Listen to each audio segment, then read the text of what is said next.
Welcome to the Effects Loop. I'm Scott. And I'm Philip. We're keeping you in the loop, the guitar community.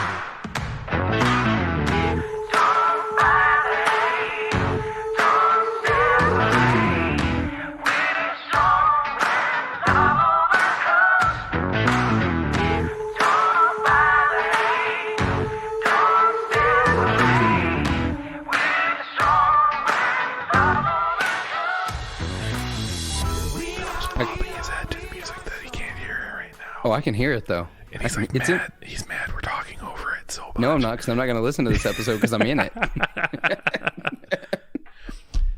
This week's episode is brought to you by Electromotive Sound Company. They're a company. They make a clone, and it is better than pretty much every other clone on the market. And he should make the phaser again.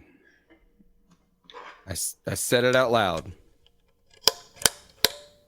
You hear that, Philip? You hear that? I do. I figured you're buying this off of me at some point. I've got mine. Why would I buy yours? Because you want more of them. No. You're gonna do the Diaz thing, which is buy all of a certain pedal. Hey, he did well on that. He did very well. Anyway, yeah, you should definitely buy Electromotive Sound Co. pedals. Buy the Clone V3. And while you're at it and you order it, you tell Ben, hey, I heard you used to make a phaser. I bet it was real good. You should make it again. Tell him, you think this year is going to be the year of the phaser. Really. I mean, one day Aaron Abubo will manifest that, even if this podcast isn't really that active anymore. Yeah. That will live down, or that will forever live on. Yes, absolutely. All right, Philip. It's been a while. Man, it has. I don't know. When was the last time you were on the show? Like midsummer, probably? Yeah, probably. Long. Oh, it was when we recorded in Nashville. Has it been that long? Yeah. So Memorial Day. Yep, Memorial Day. Yeah, so, what is new? I know exactly what you're going to talk about. There's so many things I could talk about. I know, but there's one thing particularly that you've already talked about that you want to talk about. I do want to talk about that one, but I have one other thing that I sort of would want to talk about. This is tough. I'm going to talk about both of them. Screw it. YOLO. So, my 2-Rock Vintage Deluxe came in, and I got the 35 watt because it has the tube rectifier, whereas the 40 watt has a solid state rectifier. But your podcast is named the 40 watt podcast. I know. That's why I was like, oh, this sucks. But also the 35 watt version has so on the 40 watt version, it has a half power switch, right? So it can go from 40 to 20 watts. 35 watt version does not have that, and instead has a switch to go between cathode bias and fixed bias. And I actually find that more useful. So I'm really glad I made the decision I did. I got the 115 instead of the 310 because I already own a 2-Rock 410 cab, and so I didn't figure I needed a 310 as well. So I got the 15. I gigged them a couple of days ago, and yeah, I'm not sure I'm ever playing another amp again. It's pretty much the perfect amplifier.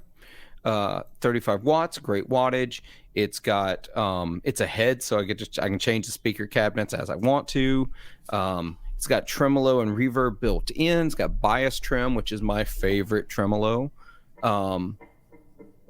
It's the perfect amplifier. I'm really, really impressed with it. It better be for what I paid for it. Which was how much again? I don't want to talk about it. Does it start with a 6? No. Does it start with a 7? No, it starts with a 5. All right. Yeah. You can find it. There are some out there. If you find it's because I didn't change anything about the cosmetics, so I didn't get any of the cosmetic upgrades. I got the black Tolex with the black panel style grill cloth. And the 115 is a little cheaper than the 310. So it came out. It's high 5 something. But I really like that. And I also got, after searching for one for a while and almost ordering one brand new, I got a Mule Mavis. Oh, I forgot about that. Yeah, you bought that when you were here in Chicago. I looked for it while I was in Chicago. You bought it from Chicago too, didn't you? Yeah, I bought it from Chicago Music Exchange. I went and wanted to play it while I was in Chicago, but it wasn't out on the floor. I looked for it. It was not there. And so I went back home and did some math, and technically my name was up on the list to buy one from Matt, but the price was right on the one in Chicago. So even if I totally lose my deposit that I put, which was $250, you can look it up on the website. That's the deposit. I still came out cheaper than buying one from Matt to get the exact spec that I wanted out of one. Can you move your deposit into a different guitar? He has already told me that if I want to, I can move it to a Mulecaster. I was thinking Posencaster or Mulecaster would be like, that would be a guitar that you don't have yet. Yeah, and I've thought about it. I've definitely... I guess you have the Grez baritone already, but... Yeah, I have a Grez baritone. That's not the same thing, though. That's a very different animal. The pickups that Matt makes for his mule guitars are very much their own thing. Mm-hmm. So, but yeah, those are the newest things I've got. They're way more money than I should ever be spending on gear, but I love them, and I have them. Well, I bought nothing, so... Nothing? You have nothing new? I've got nothing new. Oh, man. Do you have any plans for something new? I'm not talking about that. Oh, really? So as soon as we're done recording, you're going to tell me. Oh, I've already sent it to you. Oh. You know I've been watching it. Oh, yeah, that's right. Yeah. That's right. I remember this. All right. I'm going to see what I can do about talking you into it. I just need to sell stuff. That's it. Got to sell stuff. Sell stuff. Hey, people, if you want to buy things, hit Scott up. Yeah, especially if you're local to Chicago and you want to buy an AC-15 hand-wired. That's still such a great amp. It is, but I also, have this thing here. The Dr. Z, yeah. I have that Z-Rack, and I might like it more. I really got to do a shootout between the two of them. Yeah, well, I think you're going to end up liking the Z-Rack more, and I'll tell you why. It's higher gain. It's a little higher gain. It's a little more power should you ever need it. I mean, not that you ever gig an amp. It's a little more reliable. A little more reliable. I don't know. And it's got a cool factor to it. Let's be honest, that matters. It does. Yeah. So. And it's flame maple. So, it goes with my vibe. Oh, that is true. That is true. You're I have one guitar with flame maple on it. Yes. I was gonna make fun of couldn't the PRS dental, like the Dr. Blues thing, but your PRSs you have don't have flame maple, so one does. Oh, does it? Yeah, my CE does. That's right, your CE. That's right. And I love it. Nothing wrong with it. I played it. It's a good guitar. Yeah. It's like my all-time backup guitar. Like I'm always comfortable doing anything on it. There's just some weeks where last week it was Hispanic Heritage Month at my church. Mm-hmm. And so we were doing a Trico. It was actually Hispanic Heritage Month everywhere in the U.S., but specifically your church was celebrating it. It was our service celebrating it. So all our songs were in Spanish. We did one of our Soul City songs in Spanish. Oh, cool.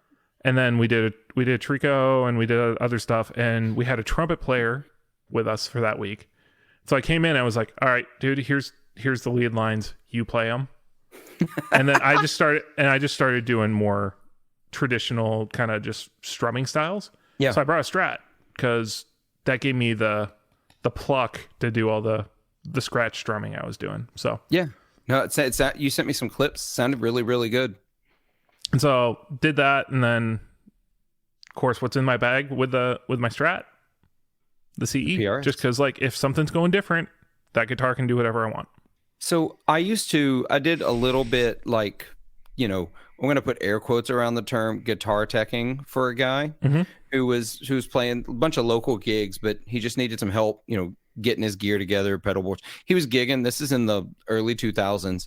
He was gigging 2 amps, 2 full, remember the SKB PS25 pedal board? Remember them? I had one. Yeah. Well, he had 2 of them full of pedals, and he put them together. And this is a guy now who plays with no pedals, like literally 0. He owns 1 amplifier. But he was helping him get his rig all wired up and do the thing.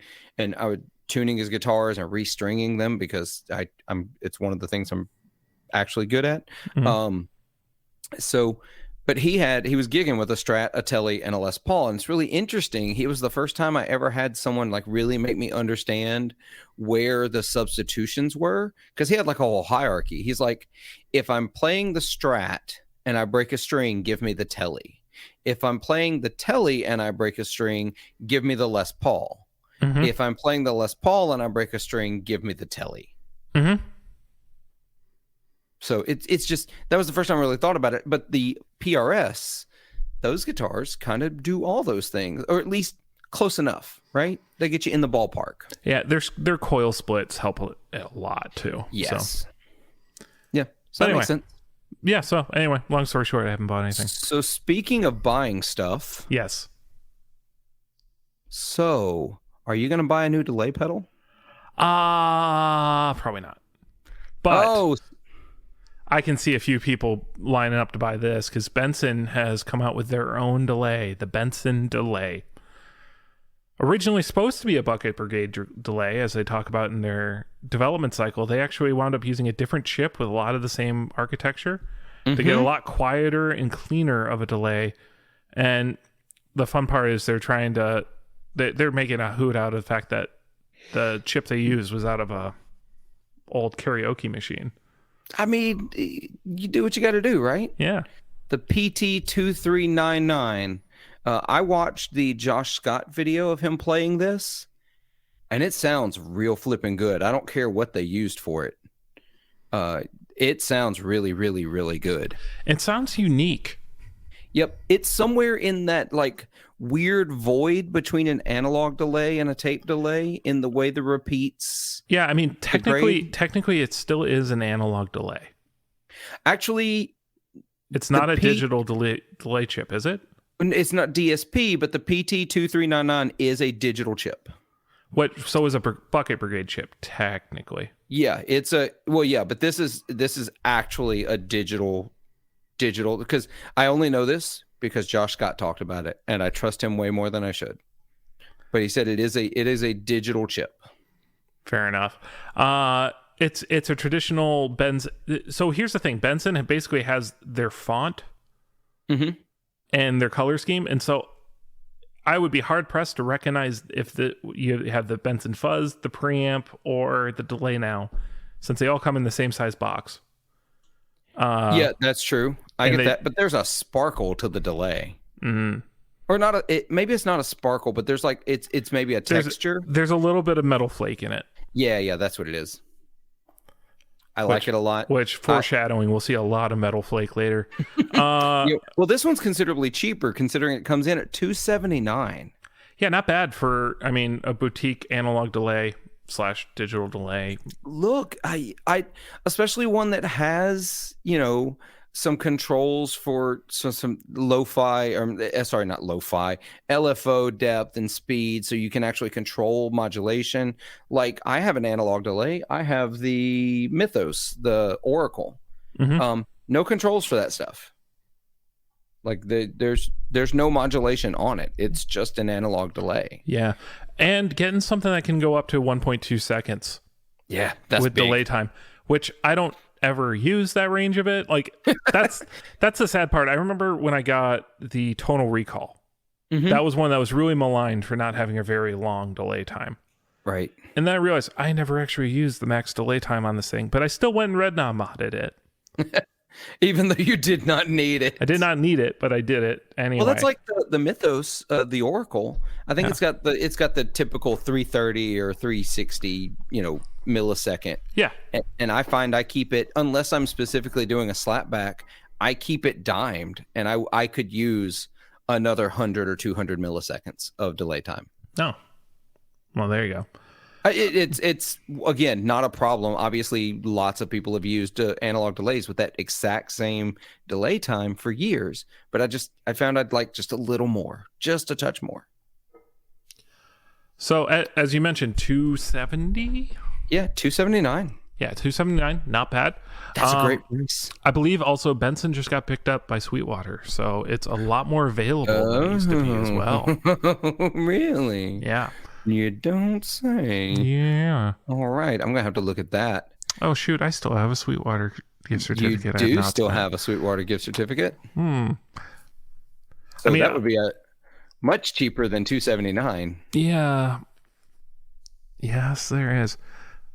Well, while we're looking at pedals, there's a few other new updates. So Walrus sneakily has released a Mark II version of the 385, which the 385's been discontinued for a little bit. Wait, has it really? Yeah, it's been discontinued for about a year or two.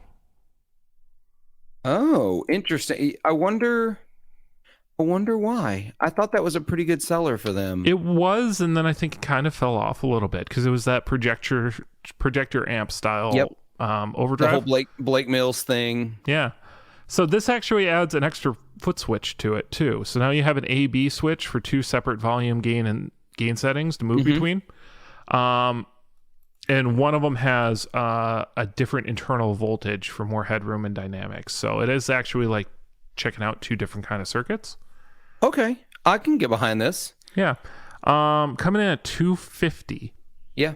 Makes it a little more expensive than the original. The original was $199. I mean, I hate to say it, $250 is the new $200. Oh God, don't tell me that. I just got used to the new $200.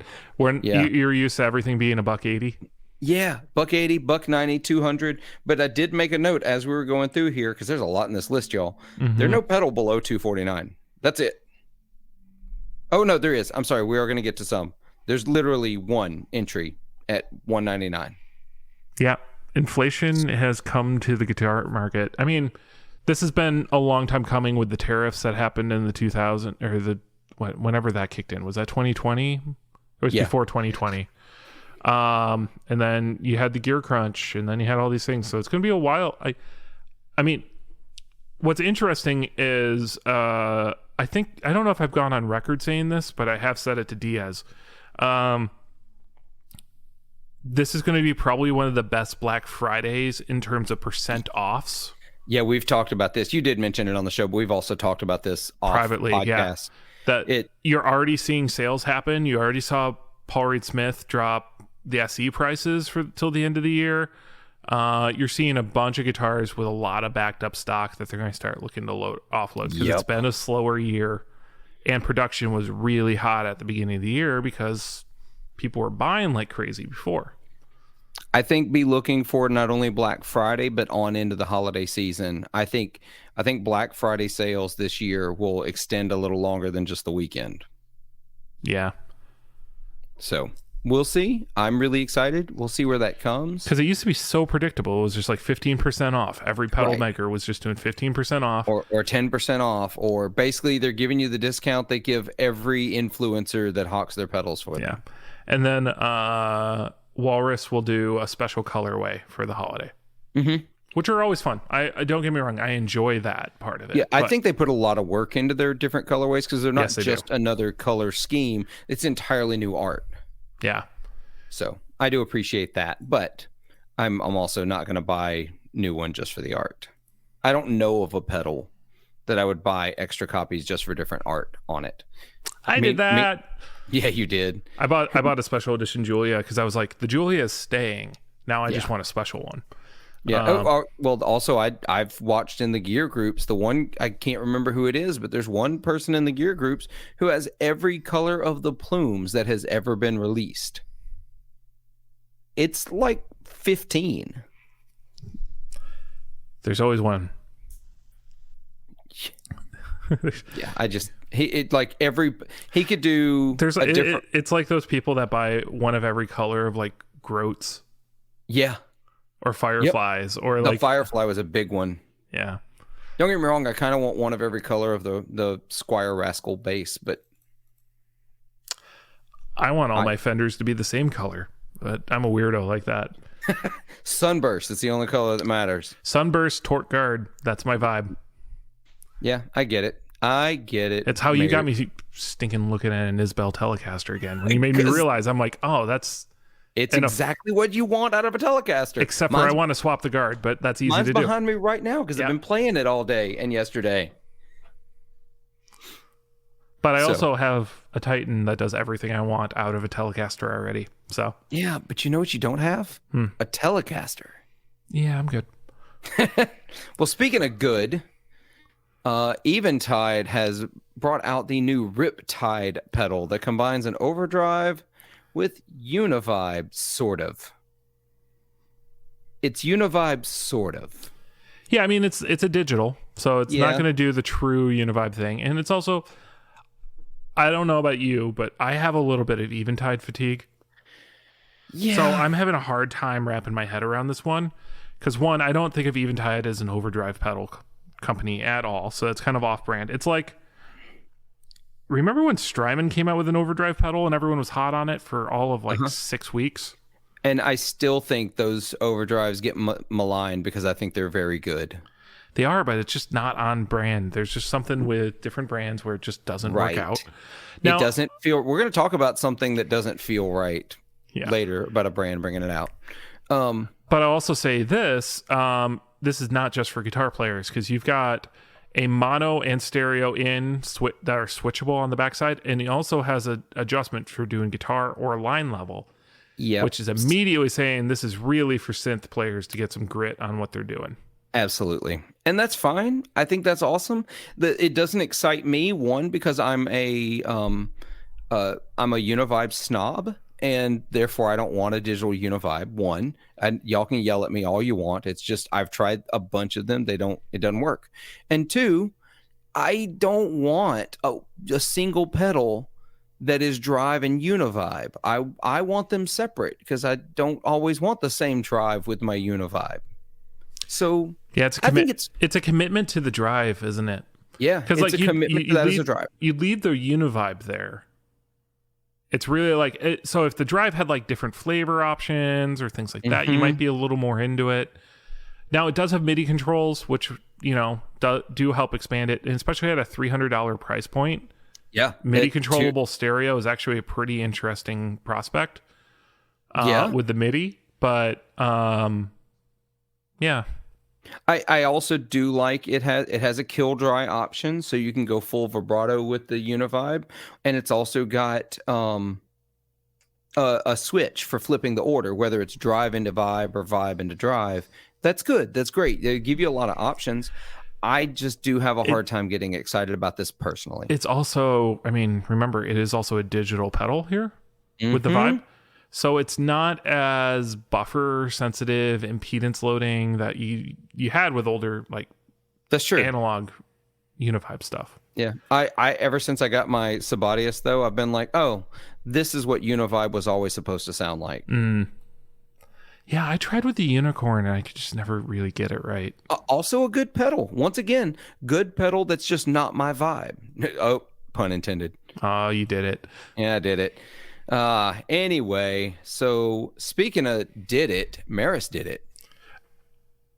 Maris killed it. They did it. They absolutely did it. I'm not a reverb person, and this thing speaks to me. This is breaking the internet, dude. I'm not going to lie. So I have a 0 balance on my Sweetwater card, and I almost changed that when this released. Came real close. I just realized. All right, I gotta look up sizes on this thing versus a Specular Tempest, because I might sell my Specular Tempest and get one of these. Oh yeah, this is definitely bigger by about 30%. It's about the same size, I think. I was double checking this because. Okay, so let's get through what it is first, and then we'll get through all the other stuff.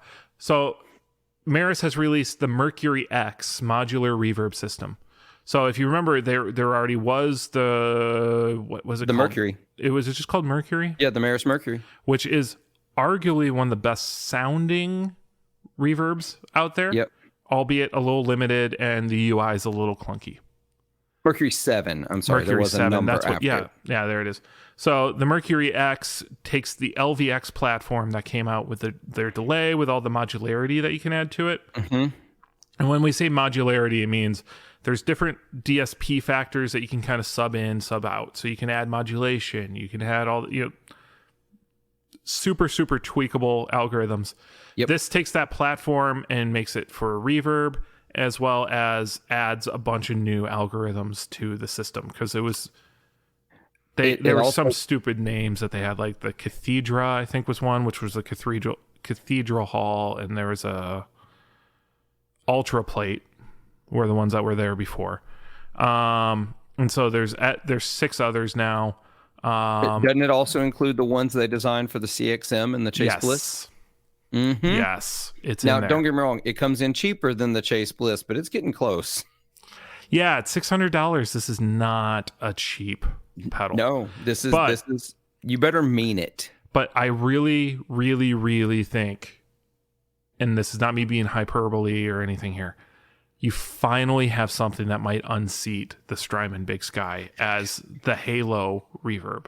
That's what I think this is. I don't think the CXM was ever meant to be the thing that unseats the Big Sky. I think the CXM was always supposed to be, hey, let us show you how good the quality of a digital reverb can be. And especially taking rack mount gear and putting it in a new form factor and all that. Yeah, so I think they killed it in that regard, and while it's still more expensive, hello sliders, this puts it into honestly, the LVX I thought was really intimidating until I watched a bunch of people use it, and I was like, oh no, this kind of makes sense, right? It was really cool.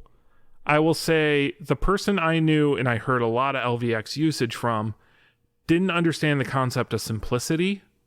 Oh yeah, that tracks. And I think that is the thing that you're going to see from a lot of these people is you're going to see a ton of people playing with this and doing way too much. Yep. It's going to get muddy. It's going to get too complex, but it can get there for that weird, cool bedroom experimentation, or for synth use, or like you're writing a song and here's an idea.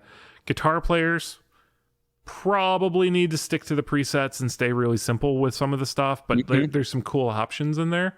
Yeah. Particularly, I'm looking forward to seeing what kind of interesting thing people do with shimmer, for example, where they make shimmer actually sound unique and different again, because now you can put a tremolo circuit in there. You can do some things to kind of give it a little more movement, so it's not like ice picks anymore. So there's really, really, really cool things that you can do in there, including pre-delay and all those kind of things. So you get really... I would say just watch some demos of someone really deep diving in this thing. They'll simplify what it does, and then they'll make it really complex for you.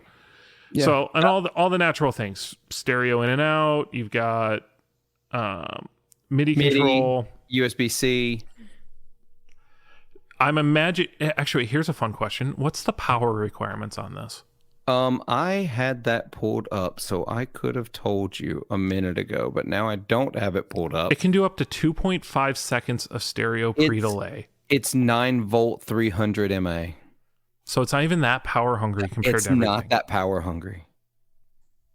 Well, it's an ARM processor, which you're going to see more and more of. That's the...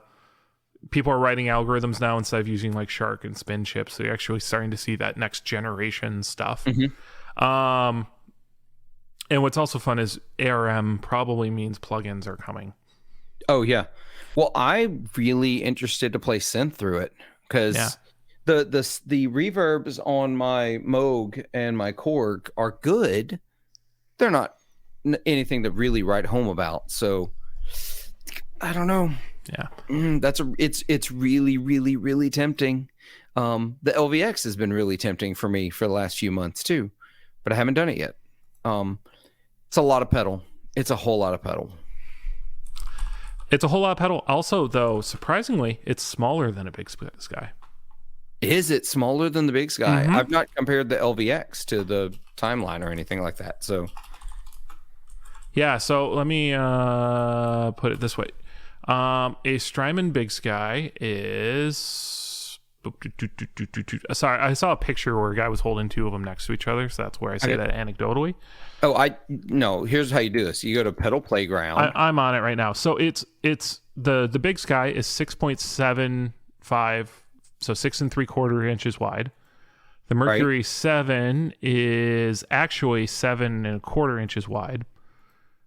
And the depth of the Big Sky is 5.1 inches. You mean the Mercury? Yeah, the Mercury X is slightly wider, but and not as deep, by a significant amount. Or so 5.1 inches to 4.5. So there's a good chance you'll be able to pull your big sky and drop this right back down unless you're doing the Strifecta bridge. Right. But it Even also... then, they might still fit. I mean, if you've already got a little extra room. Yeah. But what I also thought I was curious about was the Volante size. Oh, let's see. I can tell you. But it does seem a little closer to the Volante.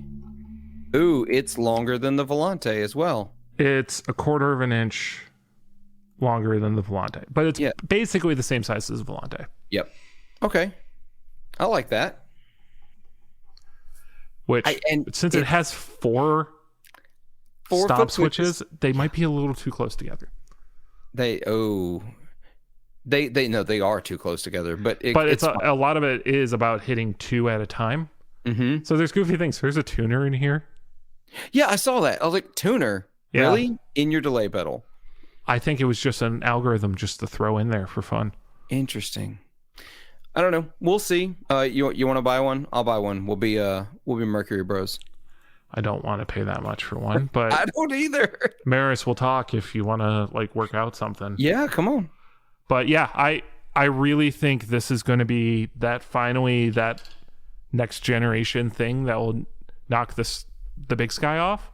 This might be, dare I say, gear of the year. Possibly. Or it could be the thing that finally gets Strymon to redo their line. Do we think that's going to happen? Because they seem really set on this creating those single pedals out of the algorithms that are already in their big pedals. With one new algorithm in it, right? Yeah, with one new. Okay, so what if that ensemble mode came into the big box and you have full customization and all that other crazy stuff? I mean, that'd be nice. It'd be cool. Super nice. It would be cool. Yeah. Speaking of cool, the S drum is back. Is it though? Is it cool? That is. It's definitely back. I think it's cool that it's coming back. Yeah, I think it's cool. I like seeing Digitech slowly get back on their feet now that Cortec has them up and going. Yeah, it's not a thing for me, but I can see why a lot of people love it. Mm-hmm. It's $350. It was pretty expensive back in the day too, but there is some inflation going on here. Well, and that's before you add the extra foot switch that you probably are going to need if you're going to use it live. I kind of wonder, did these go just insane on the dude? What's funny is, did they? Here's a used one on Reverb, for $130, and then here's one on eBay for $320. I'm pretty sure Steve over at 60 Cycle Hum still has one. He's never opened the box. Yeah, well, and you can still get a Singular Sound Beat Buddy Mini for $150. So yeah. So it's a little pricey. I don't know what the apples to oranges or apples to apples comparison is with the old version.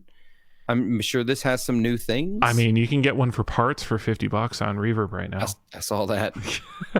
Yeah, these are not commanding a high, aftermarket. These went out of production values yet. So I don't totally know who this is for, but I am glad to see Digitech slowly getting their feet back under them. So yeah, if that's what this is, I'm here for it, but it's not for me. I would say the same thing about our next pedal, which is the Hourglass from Jackson Audio. Dual independent circuits inspired by the legendary Ross compressor. Mm-hmm. So a dual stack compressor. I don't think has anyone done that with a Ross style? That's what I was just trying to think. Who stacks Ross compressors? I don't know. Or is this just a fun play off of everyone stacking 1176s? I mean, maybe.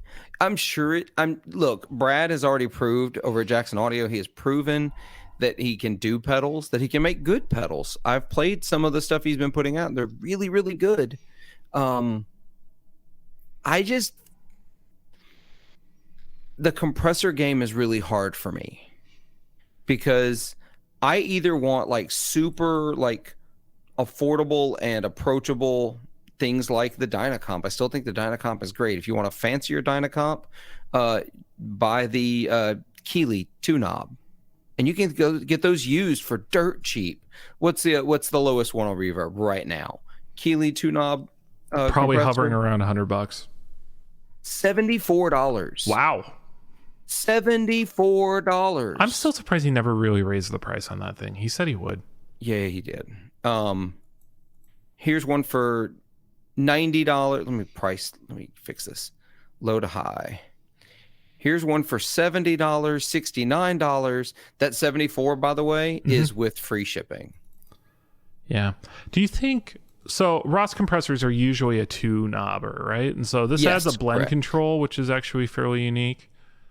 And then adjustable attack and treble. That is actually on a dip switch. Or you're right. It's not really a dip switch. It's a mini toggle that just doesn't really fall out very far from it. So it's not going full. I don't think this is going full Jackson audio where they have the MIDI control and all that kind of stuff. It's just staying strictly analog. Yeah. It can be running 18 volts as well. Not that high of a power draw. It's pretty cool. But $300 for a dual Ross compressor. Okay, I take it back. There was a $74 2-knob Keeley on Reverb. Is it now in your possession? Well, it's now definitely paid for and headed my way. Yeah. So $74, y'all. That's a 2-knob though, not the compressor plus or whatever. Yeah, because the 4-knob is not like an enhanced Ross compressor. It's a completely different circuit. Yeah. Everybody thinks it's just an enhanced version of the Ross. Totally different compressor. So if you want like the compressed sound like as an effect, you want the Ross or the MXR.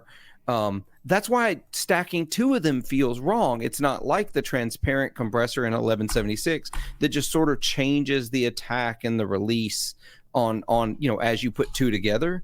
Instead, you're getting affected. I don't know what he's done to change that. I realize he's got a blend control, which is not normally something you get on a Ross. I don't get it. I don't understand this much compressor when there's so many amazing compressors out there. Insert 3-knob overdrives right in there in that argument. But I mean, actually, I'm just to be blunt. Jackson already makes a fantastic compressor. Oh, that's true. They do. The Bloom? They already have the Bloom. Yeah. I don't know. It just feels like I don't see who this is for. Like you, I've never heard of anyone running a Ross into a Ross kind of thing. I didn't know that was a sound. I believe the Bloom actually. I believe the Bloom actually has a stacked mode, and it's different modes. I could be wrong about that. I don't know. If I remember right, because you know how they had like the different versions of compressors inside of it? And you had the different color LEDs for each of them, and it says keep reading below and then doesn't say anything below. Which, Brad, update your website. Get that fixed, please. Thank you. Yeah. Well, it's probably going to sound great. I'm sure some people will buy it. It's $300, which is cheaper than the stacked 1176 from Origin. It's cheaper than the Bloom, which has MIDI at $330 from Jackson. Wait, 330? 330 is what the Bloom is. Oh, that's more expensive. This is 300. Yes. Yeah, so we agree. Yeah. I don't know. I don't get it. I would actually say the Bloom is a more feature-rich product, though. So, I actually think that kind of undercuts the whole thing. If this was a $220 pedal, we'd probably feel a little different. Oh, yeah. At $300, it's just a harder sell. Yeah, I agree. If he pulled this off at like $225, $250, that range. Yeah, especially because he has pedals that are in the he has his like not mini pedals, which are like the basic versions of stuff. So like he does the Golden Boy where it doesn't have all the fancy things in it. It's just straight up the overdrive circuit. It's in a smaller enclosure. He has a few others. I'm trying to remember the other ones he has, but I can't even remember them. He's got that one fuzz that you can change the circuit out in it. Yeah, that's the Mateus Asado thing, right? I don't know. Where like they changed the name of it after it got released because they ran into some issues. That's the Guapo. Because they definitely it was the El Guapo and now it's called the Asabi. That's it, the Asabi. That's not that one though. It's the I'm gonna find it. It's their Jackson Audio Fuzz, just called the Fuzz, modular fuzz pedal. Oh, that's fun. Yeah, so like they have the Golden Boy sitting at the Golden Boy Mini is sitting at $180. Oh wow! So I didn't realize it was that cheap. yeah, versus the Golden Boy Big Boy version is only $225. So they have that $200 range. I remember when everyone was buying Prisms. Yeah, man, those things got hot for a minute there, especially in the P-Dub world. But he's also got that modular fuzz I was just talking about. Is $279. Yeah, but then he also has like the Bellstar, the Amp Mode, the Blossom. Like he has cheaper versions of pedals. So like I think that 220-ish range could have really hit it. I agree, but it just didn't. I don't know. It's a head scratcher for me. Not really something I'm looking for or into. Yeah. But like I said, I'm sure it'll sound great and he'll sell some. There's got to be a reason. There's got to be a reason. Yeah. We'll find that out later. All right. I'd like to find out a little bit more about these other pedals because you've insisted we leave these on here. Yeah. I wanted to cut this. So talk to me about these new Ashdown options. Okay, so let's talk about Ashdown for a second. I think Ashdown makes great products, and I think they get maligned for some reason. So this one is really a Pro DI. I'm looking at the Pro DI specifically. There's also the what do they call the other one? Triple shot. Triple shot. Thank you. I could not find the word. I love a great bass DI. I think Ashdown knows bass better than a lot of companies do. I'm sure it's going to be great, but I really wanted to keep these because I wanted to go on record for saying, Ashdown, I get it. The dial, the VU meter, I get it. It's a thing. Drop it. Like seriously. Every product you make does not need a VU meter. Thank you. I don't hate it. I don't. I think it's just overdone. I don't think that it's needed in this product. I love Ed Shoe's crazy things that he does with VU meters. His are so bespoke, you know? Yeah.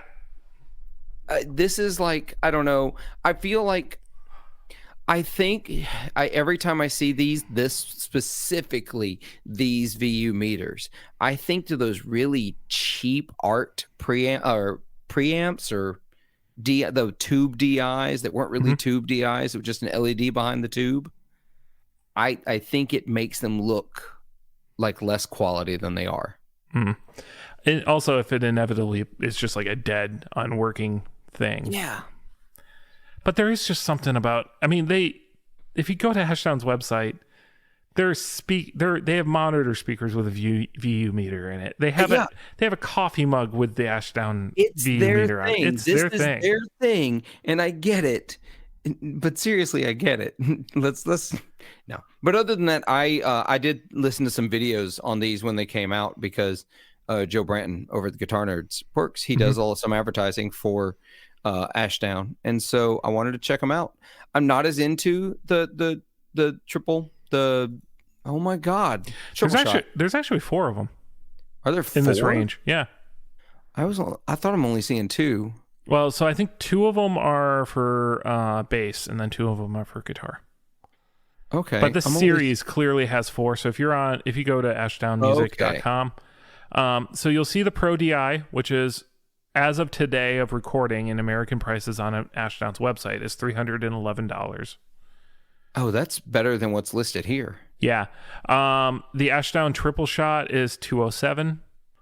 Oh, dude, that's a really good price. Yeah, it's not bad. Then there's the Geezer Butler Pedal of Doom, which is $499. Yeah, that wasn't part of the release for this one, though. Yeah, and then the John Myung double drive pedal gets up to $599. Ooh, what's different about these? Why are these more affordable? I think these are just not in signature. Well, neither of these are signature pedals. That's true. Maybe. I don't know. And also, there might be tubes. There might be other kind of random stuff in this.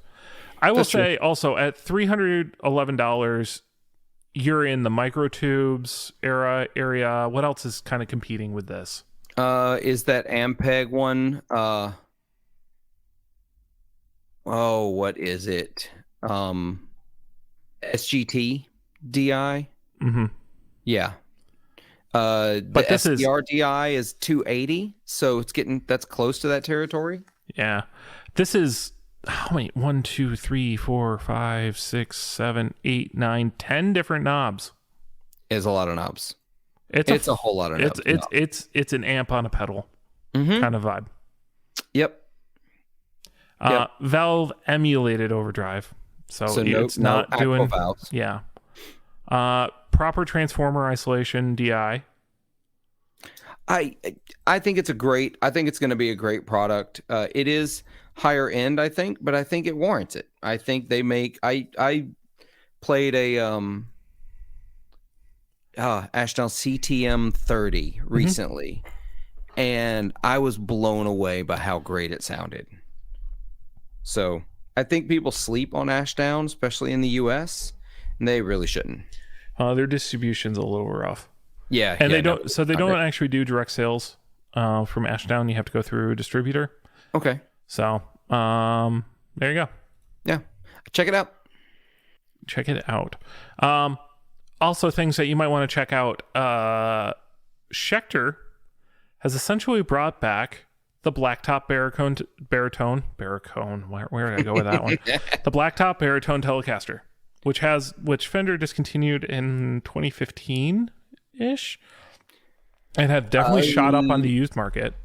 Yeah, no, they've definitely jumped way up on the used market, and I like the fact that Schecter brought this in at the price point they did at $999. Very reasonable price point. Great price point. They also used my favorite Schecter headstock on this and logo. I think it looks real slick.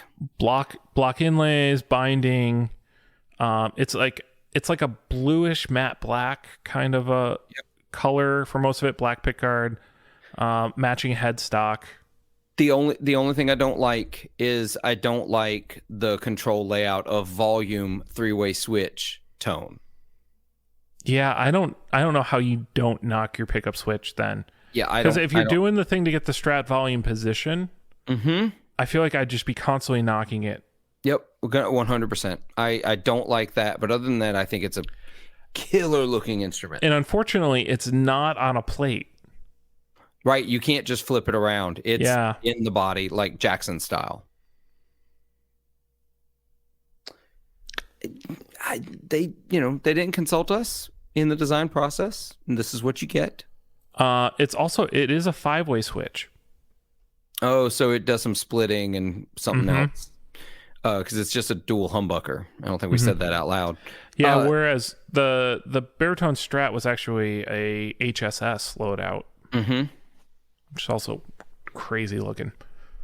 So, yep, I think that's rad. I'm not going to buy one, but I think it's cool that they're there. It's a great baritone option. I think it's fun for somebody like Schecter stepping into the void for one of those kind of spots, and I think this should sell pretty well because it's an affordable. A weird company. Schecter weirds me out. Like, I thought I knew who Schecter was, right? Oh, Schecter is a bipolar company, right? I thought, they're the shredder guitars, they're the 7 and 8 strings, or the butt rock of the 2000s. Yes. Don't get me wrong, they are those things. Oh, that in spades, yeah. Yeah, but they're also this sort of shred guitar thing. I had the Sun Valley Shredder, Super Shredder, for a little while, and they do that really well. They also, I'm trying to find the model because I want to reference it very specifically. They do this retro thing that's like very like 60s, catalog guitar style, and I'm trying to find the model of it. I saw one on a rack at Guitar Gallery in Tuscaloosa. Well, because they also have their F style stuff. Yeah, exactly. They're purely F style stuff. Like, it's straight up. I forgot what his name is. There was a signature model that was essentially a Strat. It was super affordable. Nick. I'm not going to remember this. I'm going to Google it. Well, while you're looking at that, I'm on their website now because I'm really curious because I really need to find this model. Nick Johnston. The Hellcat 6. and it is sunburst with a torque guard. So just throwing it out there, they do everything. Well, so remember Schecter's history.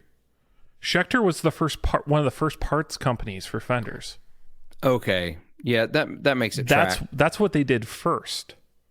And so there are people like Pete Townsend and things like that were folks that were running around with Schecter necks on their guitars. I don't think I actually knew that was how they started, though. Yeah, and so the Schecter guitars, where they're made overseas and things like that, is much more of like a late 90s, early 2000s. Like the heyday of nu metal is when Schecter really kind of had their come up. Yes. Because they were doing these, they were one of the first ones that were going, okay, we're going to build out of the Korean factories, but with all the parts that people are modifying Epiphones with. And we're going to just take over, because they were just the affordable guitar for a little while there. And then you saw Paul Reed Smith's SEs come out and get better. You saw competition start filling back in that space, and I feel like Schecter lost some ground.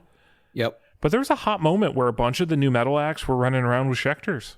Well, I remember that's sort of what I meant by butt rock, but yeah. So I sort of associated them with that, but then I'm seeing they did a guitar with Robert Smith from The Cure. Yeah, that's really unique looking.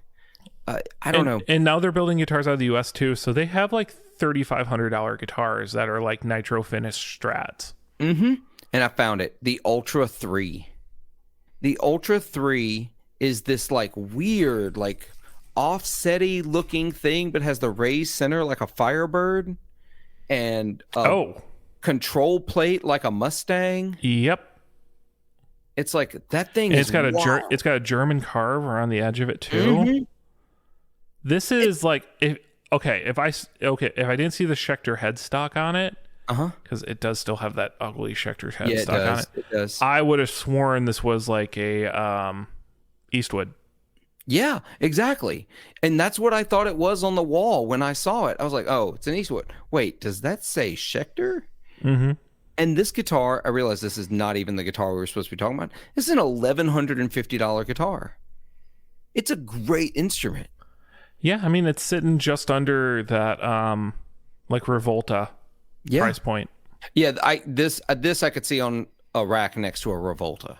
Yep. 100%. Yeah, and then some Reverends near it and some Eastwoods. Like that I'd just hang all that together. Yep, absolutely. Quirky little part of the store. All right, let's keep moving here. Moving on. Because guitars are supposed to be moving pretty quickly. Yeah, supposed to be. The other one of note is the Fender Highway series. Once again, recycling names. Yeah, I still think I thought of the Highway 1 right away, right? Yep. These are not electric guitars. These are acoustic guitars. Yeah. Thin body acoustic guitars. Basically, this is an Acoustasonic that's shaped like an acoustic guitar. Yeah. It's what this makes sense. I need to say all of this. These make sense. They've already worked on the acoustic modeling in the Acoustasonics. And obviously they're going after people who want that electric guitar, acoustic guitar sound without the feedback and the issues that obviously are an issue. I'm thinking immediately back to the Gibson Chet Atkins, the acoustic, the acoustic electric ones, that have no F hole at all, or maybe they had a small window. They made an Epiphone model as well. And y'all, I know it's not the Tennessee and it's not those. It's the acoustic electric one, and they made a nylon string version too. So it's not like these are even all that new. I still haven't warmed up to the Acoustasonic bodies anyway, and now this just looks like a toy guitar. Does kind of look like a toy guitar. So it's only 2.25 inches thick, so it's still that super thin kind of thing. It's doing that like it feels like it's like a bowl routed back and sides together with a top applied to it. So I don't know if any of these particularly look like pancakes the way the original Telly did, but it has a two-tone kind of thing. I don't know. There's one that really looks even more like a pancake than, Yeah, because you can I've see not it seen around the picture. entire edge of it. Yeah. I don't know. Some other interesting things here. Just so, these are knobs on the surface still.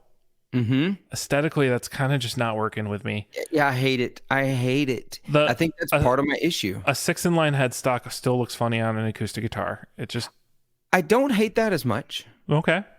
That doesn't bother me as much. I kind of dig it, but I sort of dig those like late 60s, early 70s Fender acoustics that had the Strat headstock on them. There are some interesting little details on this thing. So the battery pack is located on the back. Yep. So it still has a 9-volt requirement. They do a binding line between the top and the sides that actually, when you zoom in on it, looks actually really, really good. It does look nice. I'll tell you the part that's weird. Not a single model with a cutaway. That is interesting. Yeah. They have 4 different models or colors, but there's not. They have 2 that are parlors, which have a shorter scale length, and then they've got 2 with longer scale lengths. Not a single one has a cutaway. Are the parlors a shorter scale? Yeah. Okay. I found the numbers here a second ago. Oh, it's a 24 and 3/4. Yep. Versus So 25 and a half. So it's not really a true short scale guitar, is it? No, yeah, it's not a short scale. It's just shorter. Gibson versus Fender, basically. Yeah.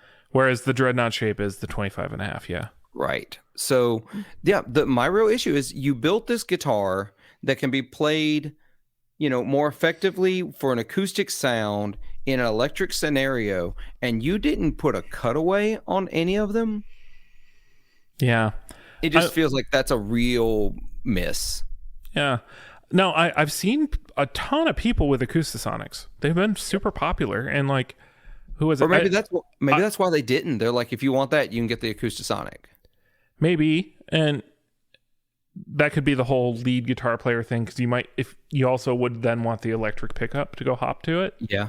Because this doesn't have that. This is just an acoustic pickup, and it's a Fishman. Yeah. I saw Switchfoot, and the lead guitar player was actually playing an Acoustasonic for a good part of the set. Really? Because he was hopping between lead guitar parts and acoustic parts often. Because Switchfoot has 3 guitar players at some points, right? The keys player will hop on guitar, and then John Foreman plays guitar too. So, yeah. I don't know. I tried to like the Acoustasonics. I didn't. It's something about the switching to electric, but still playing acoustic strings that really threw me off. Yeah, I can see that. Yeah, it really, really messed with my head. But here's the other part that actually could be sweet about this. Mm-hmm. This could be awesome to tour with. I was about to say, it takes up a lot less space than a full-size acoustic. At 2.5 inches thick, you're putting it in a gig bag. You can put it in a gig bag, and it will fit in your coffin case and all those kind of things. Mm-hmm. Yeah, I think these will do well. I think you'll see a lot of people playing them.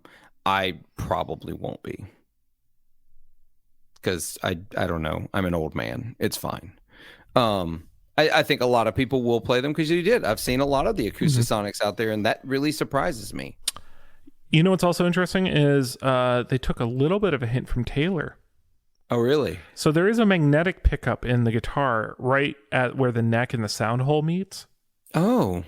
Which is right about the same spot where Taylor has their magnetic pickup. You just don't ever know it because it's in the neck. Well, the guy who designed the T5, doesn't he work for Fender now? Well, he did until he got let go. Oh, that's right. Then like maybe this was still part of his already put in the works. Yeah. Yeah. So that tracks entirely. Well, when did Fender have their layoffs? Was that earlier this year or was that last year? Wasn't it earlier this year, or maybe late last year? Yeah. Then this was in the pipe, because it takes a year for Fender to put out a guitar, if not longer. Yeah. So this was already designed. Yeah. Okay. So that might be the last remnant of his legacy. We'll see. Yeah. That guy whose name I can't remember right now. Yep. Moving on, though. Speaking of legacies. Yeah, Tosin Abasi's Music Man collaboration, the Kaizen, has a few new special finishes if you've been holding out, including a Slimer green and a hot pink, and some sparkle stuff. I'm not going to lie. That honeysuckle suddenly made this an appealing guitar for me. Who knew? Just make it in sunburst and Philip likes it. I was going to say the radium might also appeal to some people who really love silver bursts. Yeah. I mean, I don't know. Is the hot pink Slimer green 80s era, is that still in vogue or is that past again? I think John Mayer killed it. I think Saab Rock ended it for everybody. He put the 80s to death. Yeah, he did. Thank you, John Mayer, for your average album that did that. So I said it. Continuum still his best work. And look, as a John Mayer fan, that album's not good, y'all. It's fine. Well, you know how satisfying it was to have John Mayer come out on Andy Cohen's show and say, Paradise Valley wasn't really that great of an album. Yes. I was like, thank you. I still think Paradise Valley is better than Saab Rock. There's good stuff in both directions. Okay. But yeah, put it in sunburst and suddenly I like it. Well, speaking of putting in sunburst and maybe you'll like it, PRS has come out with their quilted maple custom 24. Wait, you're going to transition before you tell all these good listeners how much these new models cost? I mean, are they more than what they used to cost, which was like insane? So the new model is $37.99. Yeah, it's a Music Man. Unless you want the honeysuckle, then it's $38.99. Because screw you, Philip. It's all a conspiracy against me. It's like how with the Bossy Concepts wasn't like everyone was like, oh, I'm not into it, and then he did his like butterscotch telly version, and we were all like, crap, I want one. That's exactly what happened. And Strandberg did the same thing, Yep. It's like, dumb. Speaking of dumb, new PRS guitar. I'm just kidding. These are not dumb. So you've got the quilted maple custom 24 is coming back. So you've got a maple fretboard and a very unique what am I talking about? The top. What's the term I'm looking for here? Oh. It's a swamp ash body. Yeah. They haven't made a swamp ash guitar in a while.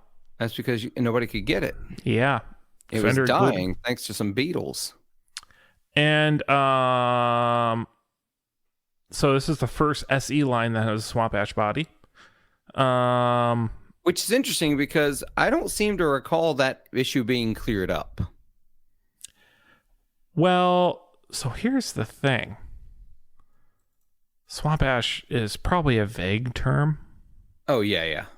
And so while Fender can't get their American swamp ash that they were trying to get,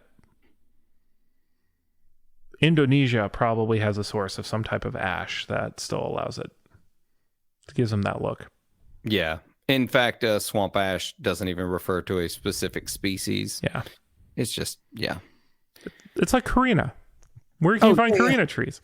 Or what was the other one? I mean, remember when, oh my gosh, we're running out of rosewood. We can't make guitars out of them anymore. Oh yeah. Well, that was never. Yeah, it was no. It was a bigger organization said, "Hey, we're running out of rosewood. You can't use them anymore. Yeah. Not we can't." It wasn't a decision they made, but then they realized, oh wait. Guitars use how much rosewood? Yeah, no. This problem is 95% furniture makers. Y'all are good. Y'all do your thing. And then suddenly rosewood neck guitars were all over the place. But Yep.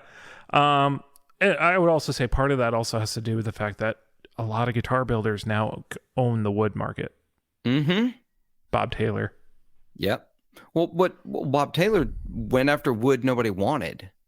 That's how he built his name. He found the great sources of tone wood that nobody wanted. The whole streaked ebony thing. Yep.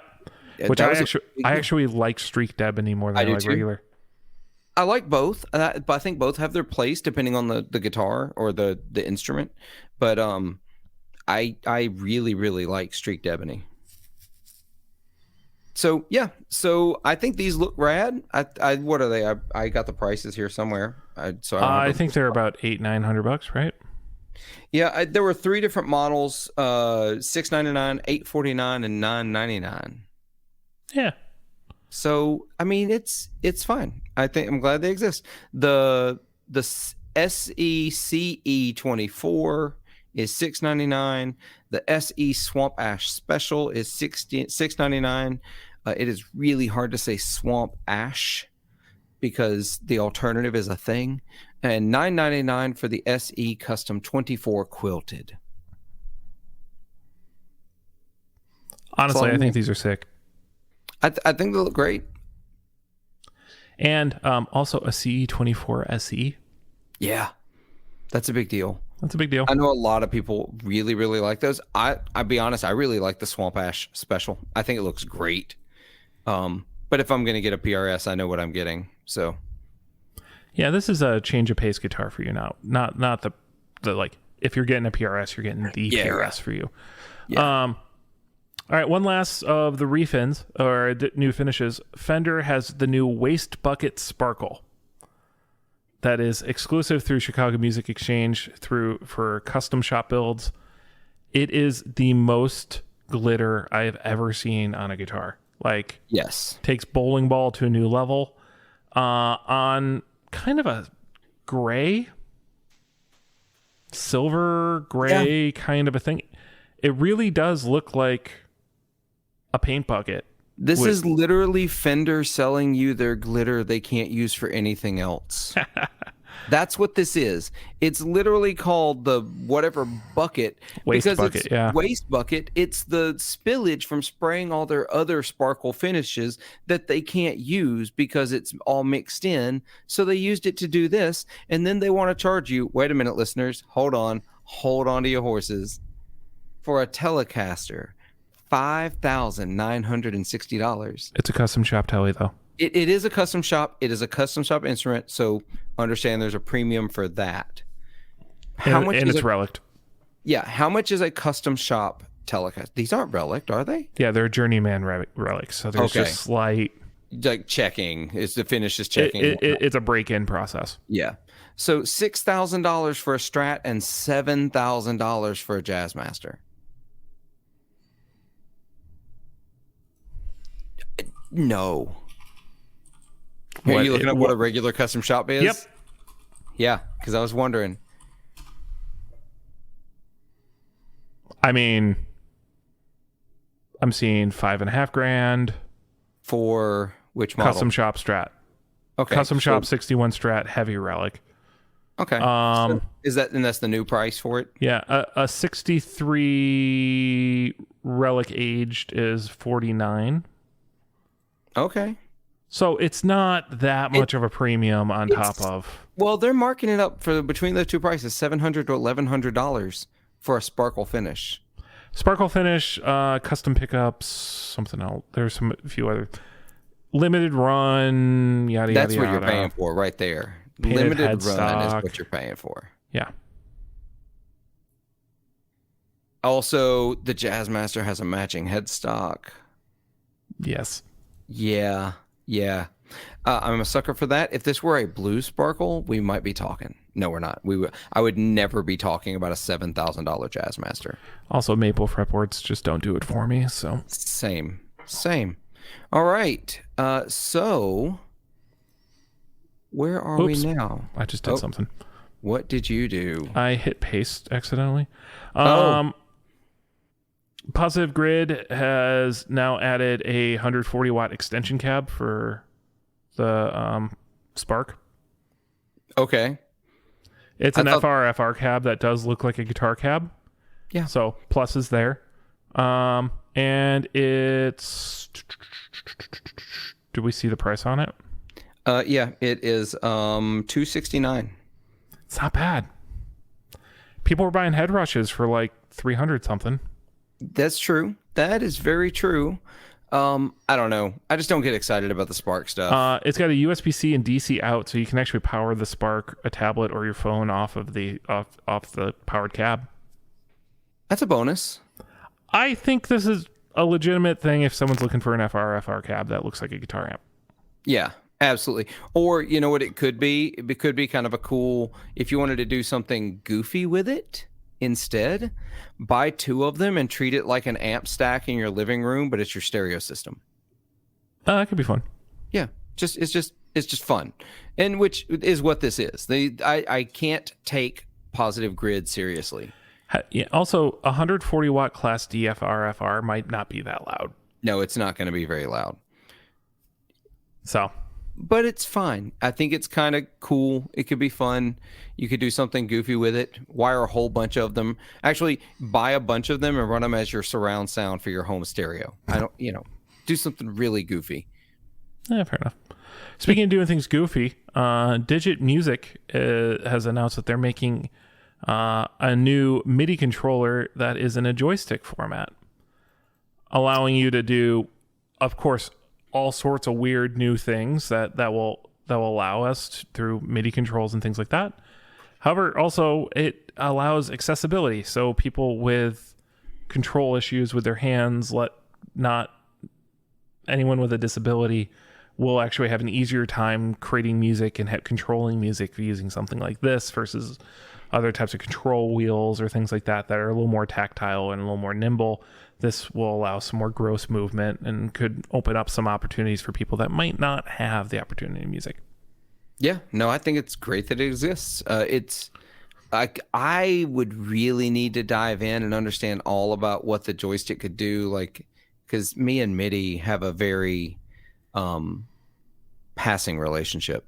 So I think it could be really meaning cool. You pass on it. No, meaning that every now and again we hang out and chat, but we're not really good friends. I'd like to see what it could do for other pedals, like guitar pedals. Oh yeah, think about how often we idiots just buy guitar pedals because they have a joystick on them. Yeah, and we're obsessed with it. And now every pedal that has MIDI in could have a joystick. Yeah, and so when you really think about what a joystick can do, you can have an XY control and X dimension and a Y dimension. So it's two potentiometers. So you move one parameter while you're moving the other. For example, the joystick itself is actually called the Composer, with no vowels. So CMPSR. I'm not seeing a price tag right away on it. 299 pounds. Not the cheapest thing in the world. No, it is not. Also, arguably, you could probably get a Chaos Pad of some and sort. do a lot of that. Do any XY kind of stuff already with that, but again, true. Similar kind of thing. But this thing does samples. It does all sorts of different things. So it's just a cool toy. I'm really curious by it. Works wirelessly.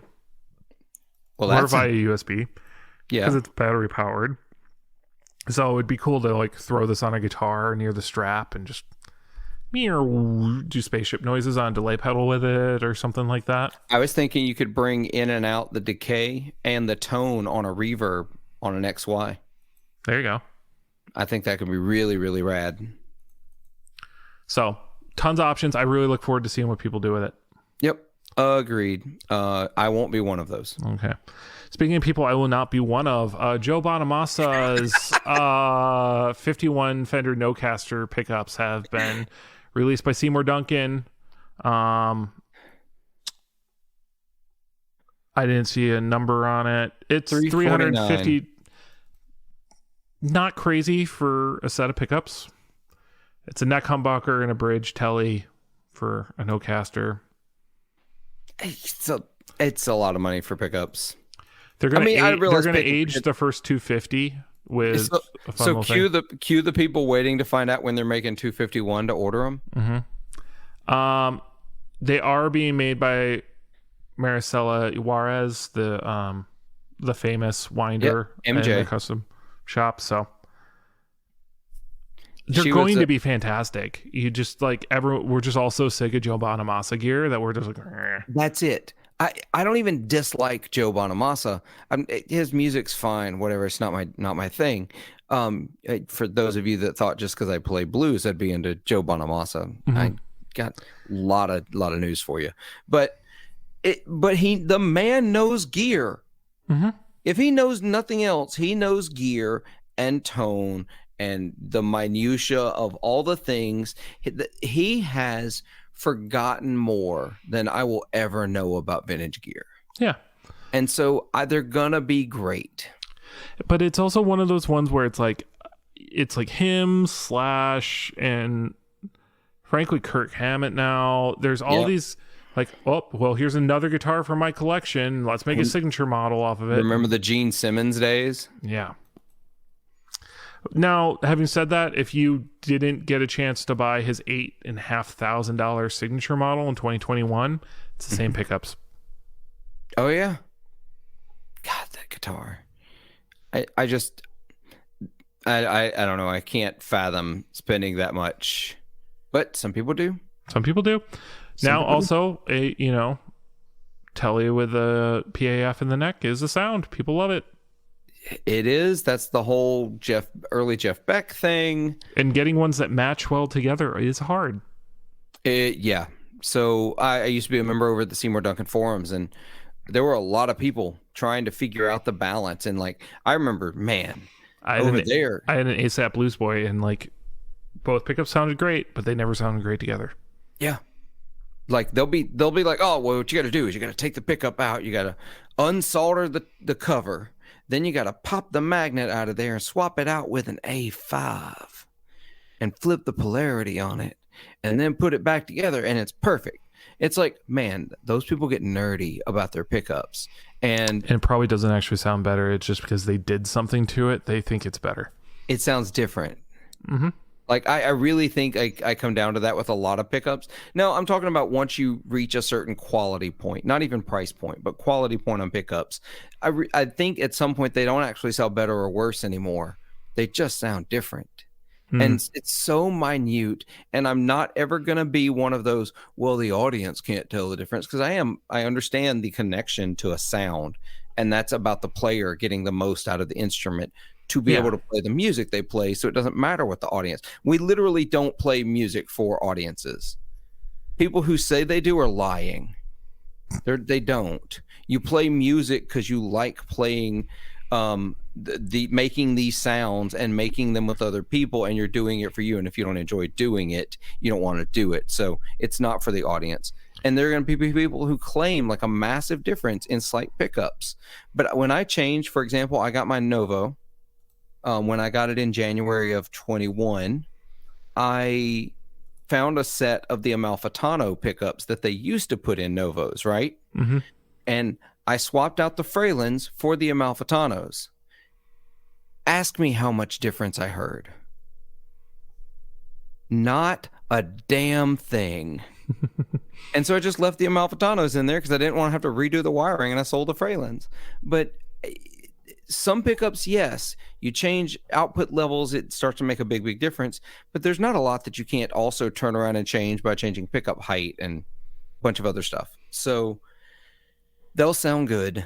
I'm sure they'll sound great together, but I don't get into pickup changes anymore for the most part. Exactly. Well, yeah, I still do, but to each their own. Yeah. One exception would be I need to change the pickups in my Firebird because those are not Firebird pickups. But if you suddenly had an opportunity to get a really effective, I don't know where that bubble just came from. Did you just do that? No. On your video, you just got a thought bubble with a thumbs up on it. Really? Yeah, I don't know where that came from. I didn't do that. Okay, that was weird. Okay. So if where I call cap on you is if you had an opportunity to get some Ron Ellis PAFs, you'd jump on it. I could have a chance. That's the thing. I could buy them. Well, you could buy them, but like if there was like a screaming deal, you'd be all over it, right? I probably would to see if what all the hype was about, but at the same time, I'm not sure I would pick up on all the hype because I'm not saying all pickups sound the same. They don't. And yes, you want a little something different, but I think at some point the diminishing returns are so tiny that by the time we do all the things with amplifiers and pedals and everything else, it comes out in the wash a little bit. And that's also when you're doing those big leaps in cost.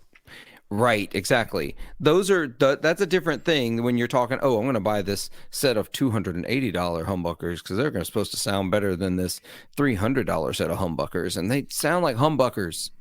You know, my favorite one is the people who pull out pickups from a Squire and then throw like $40 pickups back in it. And they're like, oh, this was a massive update. Or they pull out like the stock pickups from like an Epiphone Les Paul. And they're like, oh, this is so much better. No, and I'm no, like, it's really not. Chances are your setup is better than anything, but oh well. Yeah. I won't go way down the rabbit hole because I've been down the pickup rabbit hole before. This is how I got here. Yeah. All right, let's wrap up gear with Neural DSP Corner for just a hot second here. Oh, yeah. So we've had two new releases actually from Neural DSP. One, first off, is a new archetype with Mateus Asato.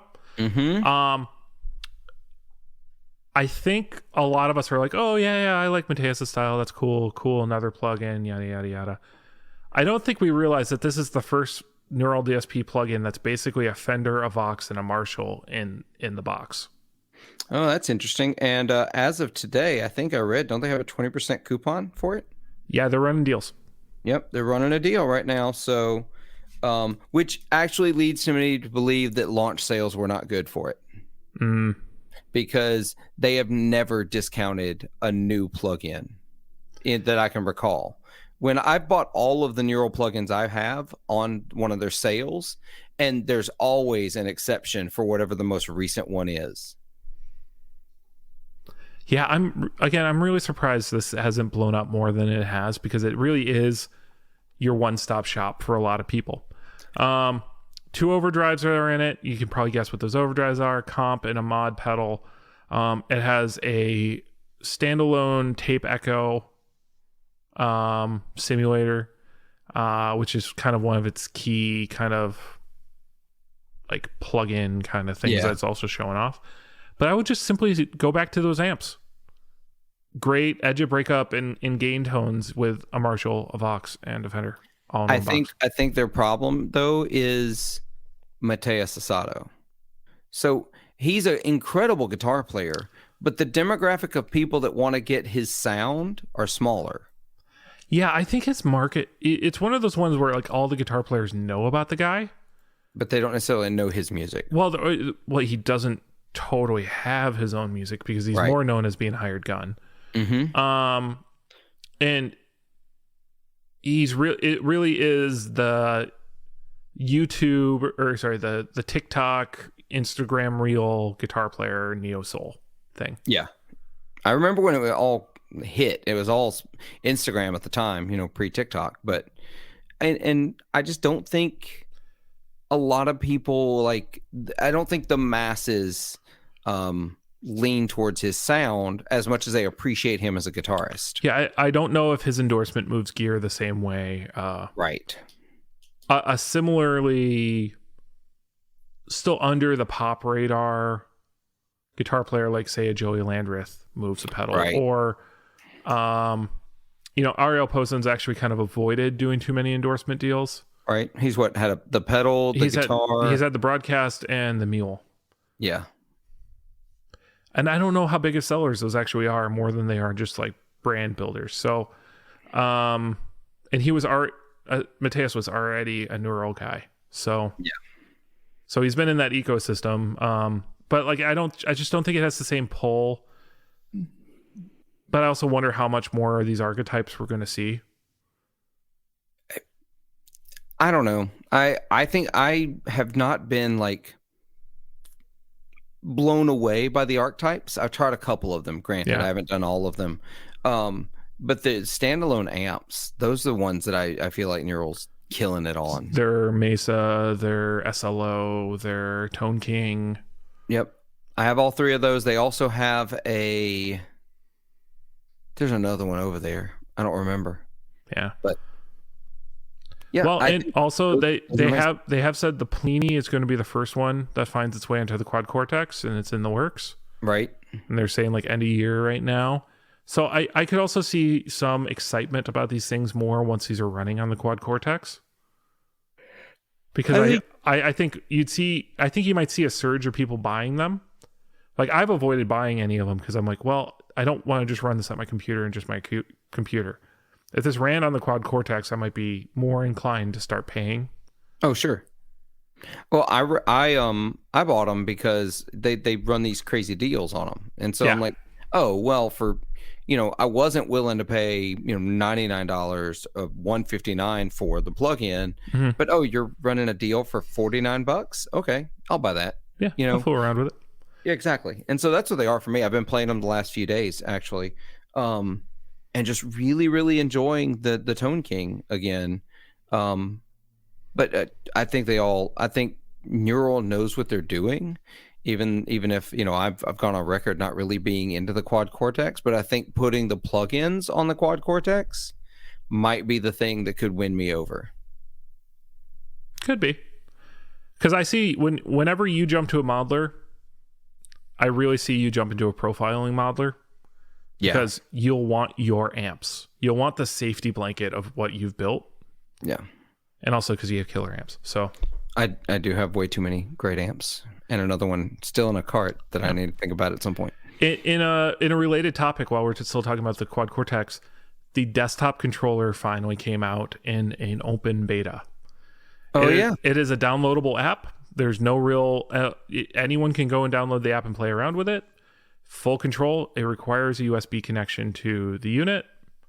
But after a long last of everyone complaining about it, so when did the Quad Cortex come out? 2 years ago? No, I don't remember when it. I think it was 2021. I thought. Might be late 2020, but it was either late 2020 or early 2021. I would have to find it. November 27th, 2020. Okay. Of course, it was hyped a couple of years before that. Yeah, and so whenever, like a week after that is when I got mine. So by comparison, I obviously this is the whole like, is Neural going to live up to the promises? And this also foreshadowing of our topic. So they are following up the product. They are continuing to update this thing, and this is a big step because they also said this is going to allow you to do a computer marketplace for loading things. And it took too long, but now that it's here, glad to see it. But did it take too long? Because how long did the Kemper take before a desktop controller came out? 6 years, 7 years? Fine, but how long did it take Line 6 for a desktop controller to come out? Launch day, because they already had that stuff from the previous generation. Right. I mean, again, you're comparing a 5th generation product with a 1st generation product. Yeah, but you've got to have seen what other people did and know that, okay, I've got to come in at a certain feature set to be viable.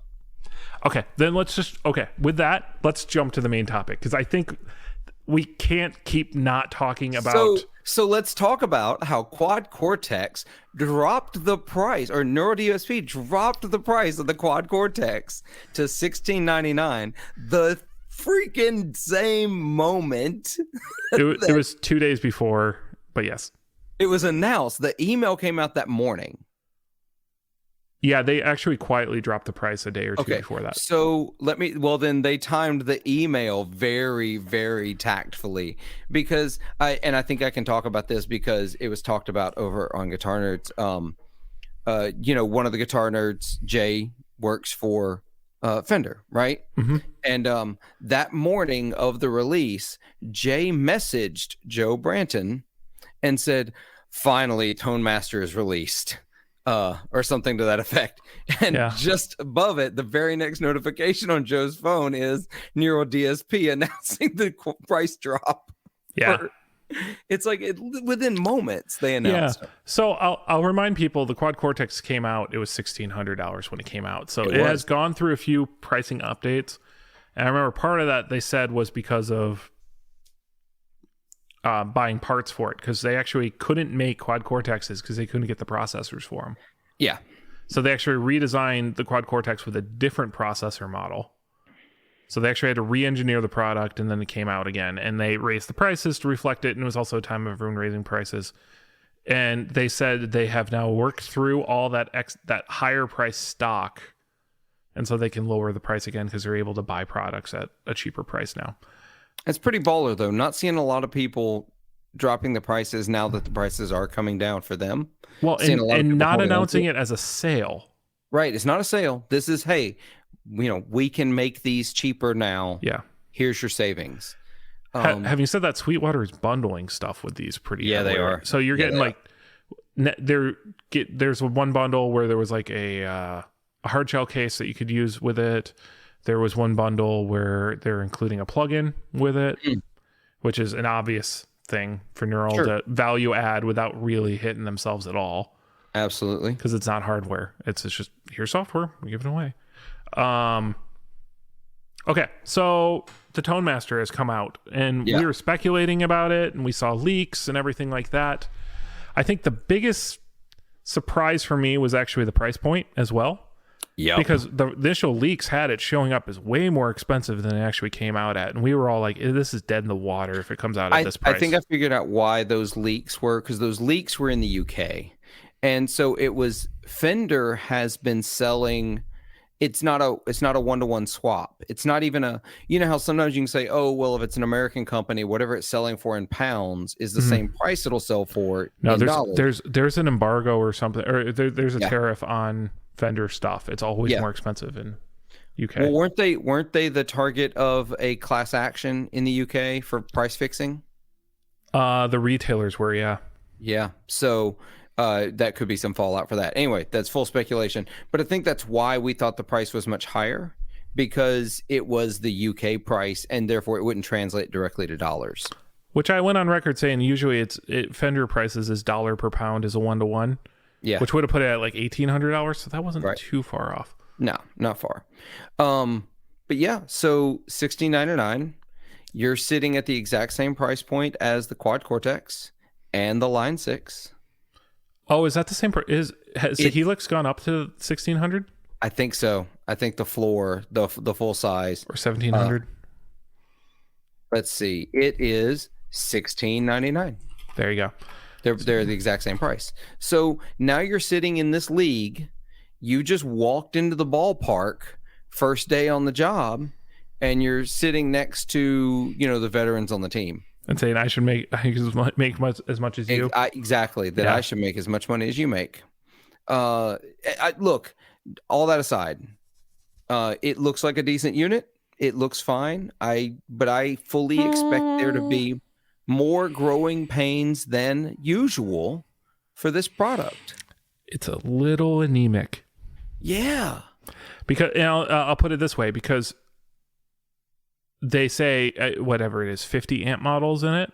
Mm-hmm. That's really like 20 amps. Yeah. Because it's multiple channels of the same amp. And so everyone, if you watched it, everyone went, okay, cool. Here's your deluxe reverb. They really pushed the EVH stuff. Yep. And then... But then here's some problems. What's lacking? So my real issue is, so they came into this game. Yeah. You got a 10-year-old product in the Helix that has seen multiple updates. They're in version 3 something of the software. So they've been constantly bringing in new features, new functions. You've got the Quad Cortex that's now 3 years in. Mm-hmm. That's... it also, just to put it this way, some of the algorithms in the Helix are from 1999. Oh yeah, absolutely. But they have a ton of new ones. They've been building for 24 years, and they exactly. So they've got lots of they've got some age to them. Fender isn't exactly brand new to this game. What they are brand new to is pricing like one of the premiums in the market. And I fully expected this to come out closer to like Headrush territory.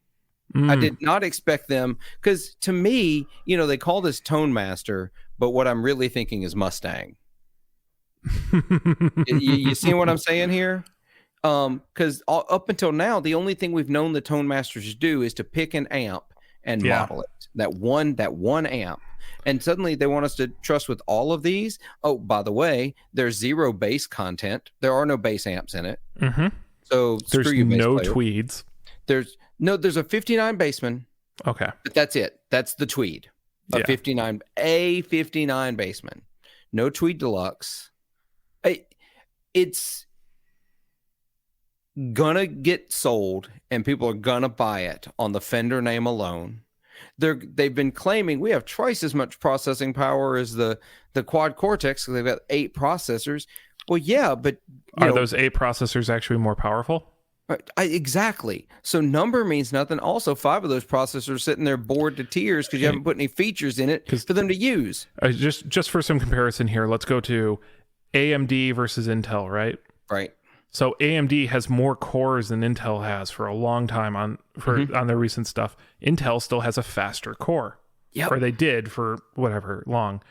And so it was like, cool, if I'm going to go render video that's a multi-threaded operation, AMD was better. If you were going to play a video game that was all single-threaded stuff, or you're going to do CAD work, or you're going to do something like that, Intel was better. So it's not saying, 8 cores versus 4 cores. The 8 cores is clearly going to be better because you have to be able to take advantage of those cores. So it just depends. Now, having said that, you can max out the DSP and a Quad Cortex without really trying hard. That's what Line 6 went through. Remember when they redesigned their cabs to take less DSP so that you could do more on it? And they finally sounded good too. They did. They sounded great. Well, because they started implementing, they made some tweaks, yes, but they also made the bass settings to match what basically everyone was doing, not bass BASE, like the stock settings. Yeah. They put the cuts and everything in where they should have been to begin with. Instead of just everything at noon and have a nice day kind of a thing. Yeah. Now, let's back this up a little bit. Fender comes out, there is licensed stuff. So it's actually calling it Fender instead of the Prince or the tongue-in-cheek names. Now, that was only for Fender stuff and EVH's stuff. Right. The Vox, the Marshall in there, still tongue-in-cheek naming. The Tube Screamer, still tongue-in-cheek naming. The Klon in there, still tongue-in-cheek naming. Yeah. So it's not like Amplitude actually does licensing on all their stuff. Right. So they can call it what it is. They can call it what it is. So that promise isn't really fully there. It comes out with a touch screen that's very graphical. Yeah. I'm going to pull out a word from the Apple days of the early iPhone, skeuomorphism. Oh.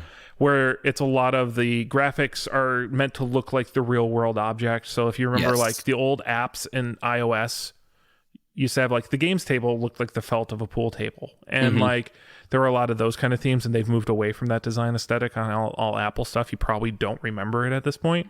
Yeah. They chose to implement that instead of just like a grid arrangement or something like that. So, the icons on a grid system of the Helix or the Quad Cortex, Kemper doesn't really qualify in this department because they just had a fixed lineup thing. You can never really move stuff around. My pet peeve with this is not that the graphics are there, but the fact that the blocks are all in a left to right line that don't all show up on the screen at the same time. Yeah, that would bother me. You have to bend over and scroll left and right to get at everything. Yeah. I don't think the interface was actually that much simpler than the Quad Cortex or the Helix. It looks fancier at first. Yeah. Maybe that's it. Maybe that's all it is. And I think there's a lot of people who are like, oh, well, it's actually pictures of this. I love this. Which, they could have done something like that on all these. That's not really a processor intensive thing. It's purely a UI decision. I look at it from a perspective of like, all right, I've already used one of these modelers on stage a lot, so I know what it's like to have to look down and figure out what's going on. Right. Now, adding the scribble scripts is a really nice move, and that's something that the Helix does really, really well. That like keeps a lot of people off of like the Helix LT. Yeah, it's the reason I wouldn't. When I was looking at Helix, I was not even considering the LT. Yeah, I like having a word for what each foot switch is associated with. I don't like to have to try to just remember it. Yeah, Quad Cortex has the grid view. If you swipe up to it, it gives you a stomp or a preset view. That makes things a lot more viewable from when you're up top. Yeah. Because I but I also play with the same stomp mode thing, so I actually have what I have memorized. But I get the need for that, especially when I'm using a new preset or something like that. Touchscreen, I think, is a given at this point. Anything that doesn't come out with a touchscreen is kind of a hard sell. I don't want a touch screen. So this is actually, if we go back to the Quad Cortex desktop control, this is why I got excited about it, is because when I'm doing, I have a litany of captures I need to do, and I need to name all of them, and I hate typing on a touchscreen. I now can write on my keyboard, put it over. Here's my issue. It doesn't have anything to do with that. I play 4-hour shows sometimes. Yep. In the Mississippi heat. Sometimes in places with limited air conditioning. Mm-hmm. I sweat. The idea of having to bend down and use a touch screen while I'm sweating and my hands slick and sweat's dripping off my brow onto the screen, it gives me nightmares. I don't want touch screen. Yeah, I mean, I have a fear of like someone spilling beer on the unit, you know? And you see a bunch of guys in the Quad Cortex world. I imagine you're going to see it now for this, where they're buying screen protectors with like plexiglass that flips over it. Yep. Because they're too scared of breaking the thing. That's what I did when I had my Helix. I had protectors over every screen because I can't tell you how many times a sound guy's been taking the microphone out of a mic stand and dropped it on my pedal board. Oh. My biggest issue is people unplug my crap. But like someone trips on a cord and unplugs me in the middle of a set. I've had it. And there's nothing like coming out to stage when the pastor's praying and trying to power back on your board and try to figure it out and then tune and then jump into the song. Like, it's just like, come on. Anyway, we didn't talk about the FRFRs that they came out with either. Yeah, they did a 10-inch and a 12-inch. People are raving about these FRFRs.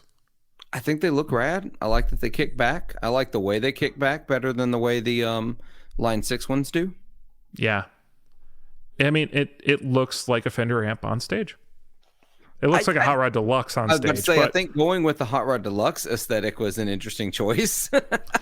Well, at that price point. I mean, what was the bias at again? The bias was like $150, $200, $250. Which one? The bias one we just looked at. Oh yeah, it was. I wrote it down. This is because I scratched it out because we talked about it. So now I can't find it.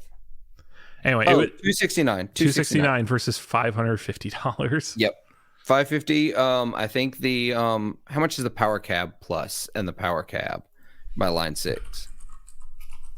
Let's see. Power Cab is $650 for the 112 Power Cab Plus.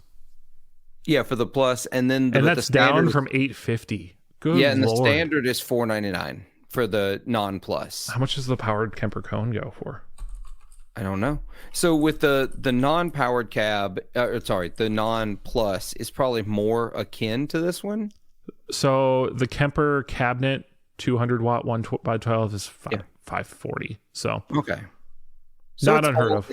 It's all in the same ballpark. Yeah, there's a Friedman for $1,400.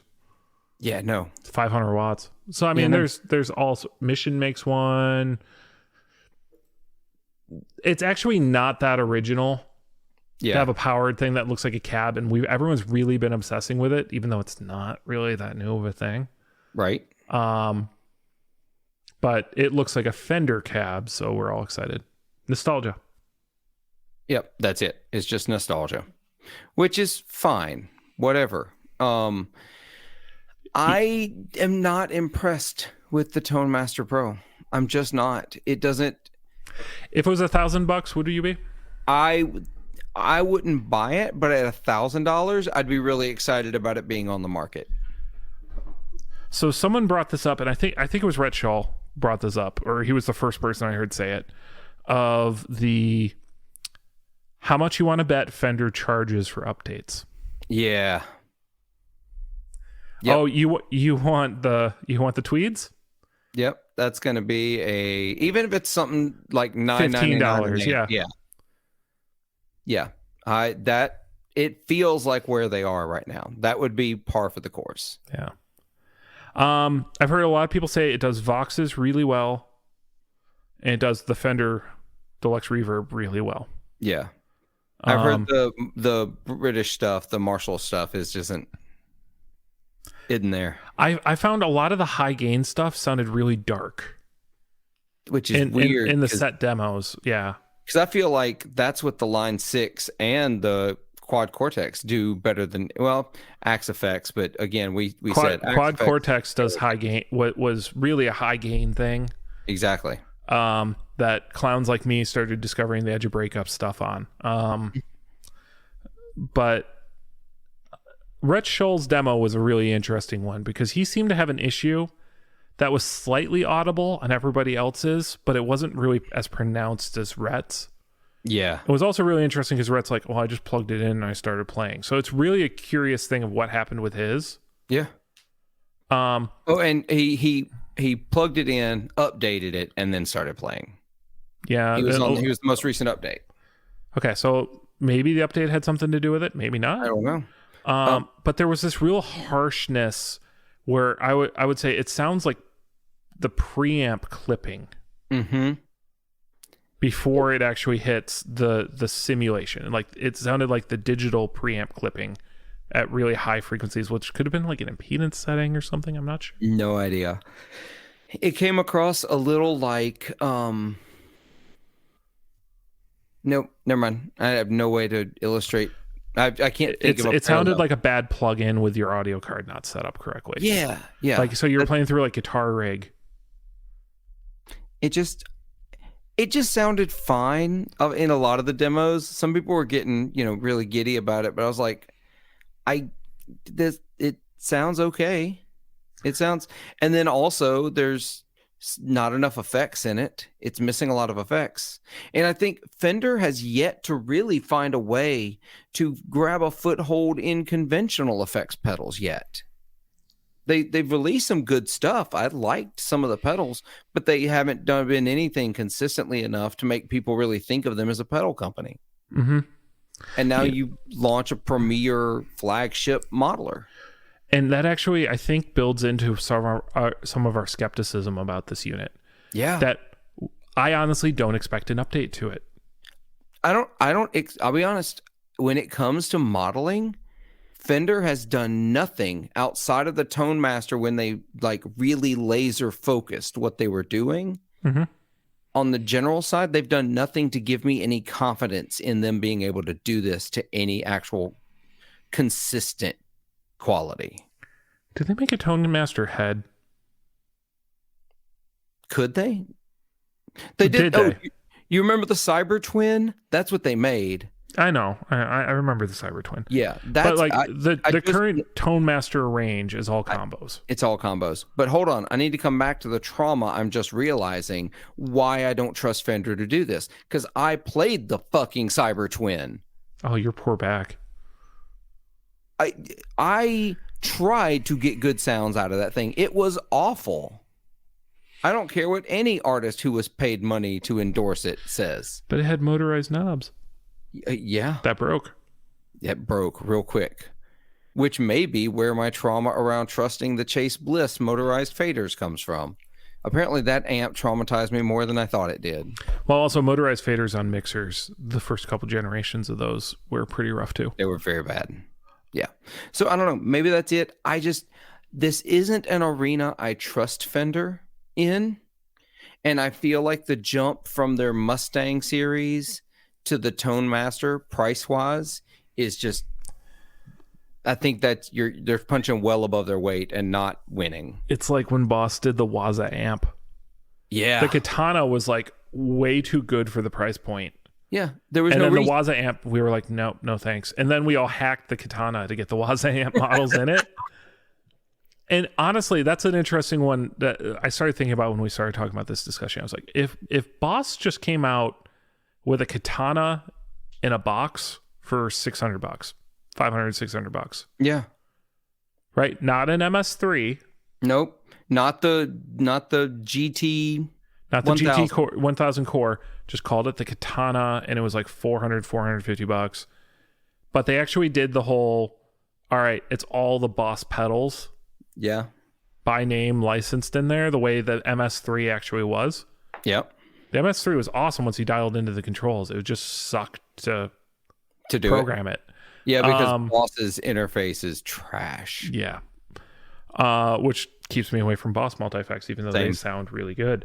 I think the HX Stomp Boss is the one who has to meet it, and Boss could. Mm-hmm. Even if they just did their crunch, high gain, brown, basic amp names that they have on the Katana. Yeah, I think they could. I'm really surprised that they weren't able to. But the other interesting one is there's so much stuff from like the Donners and the Sonic Cakes and all that are sitting feature wise below and price point significantly below the HX Stomp. Yeah. So maybe it's just too crowded of a market already. I had the Hot Tone Ampero 2 Stomp for a little while. That thing sounded great. It had a few features missing from what the Stomp could do, but it was great. It was a great sounding unit. Pretty easy to use. Touchscreen, didn't like that, but that's fine. I think there are a lot of things there in that market, but I think Line 6, as much as we joke about the Spider, Line 6 has a reputation for doing this kind of stuff. Well, that is Line 6's product. Exactly. That's their primary product. So I think if you're going to try to price, I don't think you're going to win customers pricing at Line 6. Yeah. You better be something brand new, something wild. I'm looking at something like the Quad Cortex. That was a vast departure from the typical multi-effect amp modeler. Oh, and it blew the Kemper stage out of the water in a lot of interesting ways. Yeah, because it was bringing that tech, and I don't think we talk enough about the Headrush Prime. Yeah, especially now that the Headrush Prime has that like little version of it. Mm-hmm. Well, so Quad Cortex was able to enter this market by bringing something really, really new to the table. Yeah, that's how they were able to compete with Line 6. Axe Effects, they do it I feel like they build a reputation just because they're hard to get. But they sound great. You have to be so committed.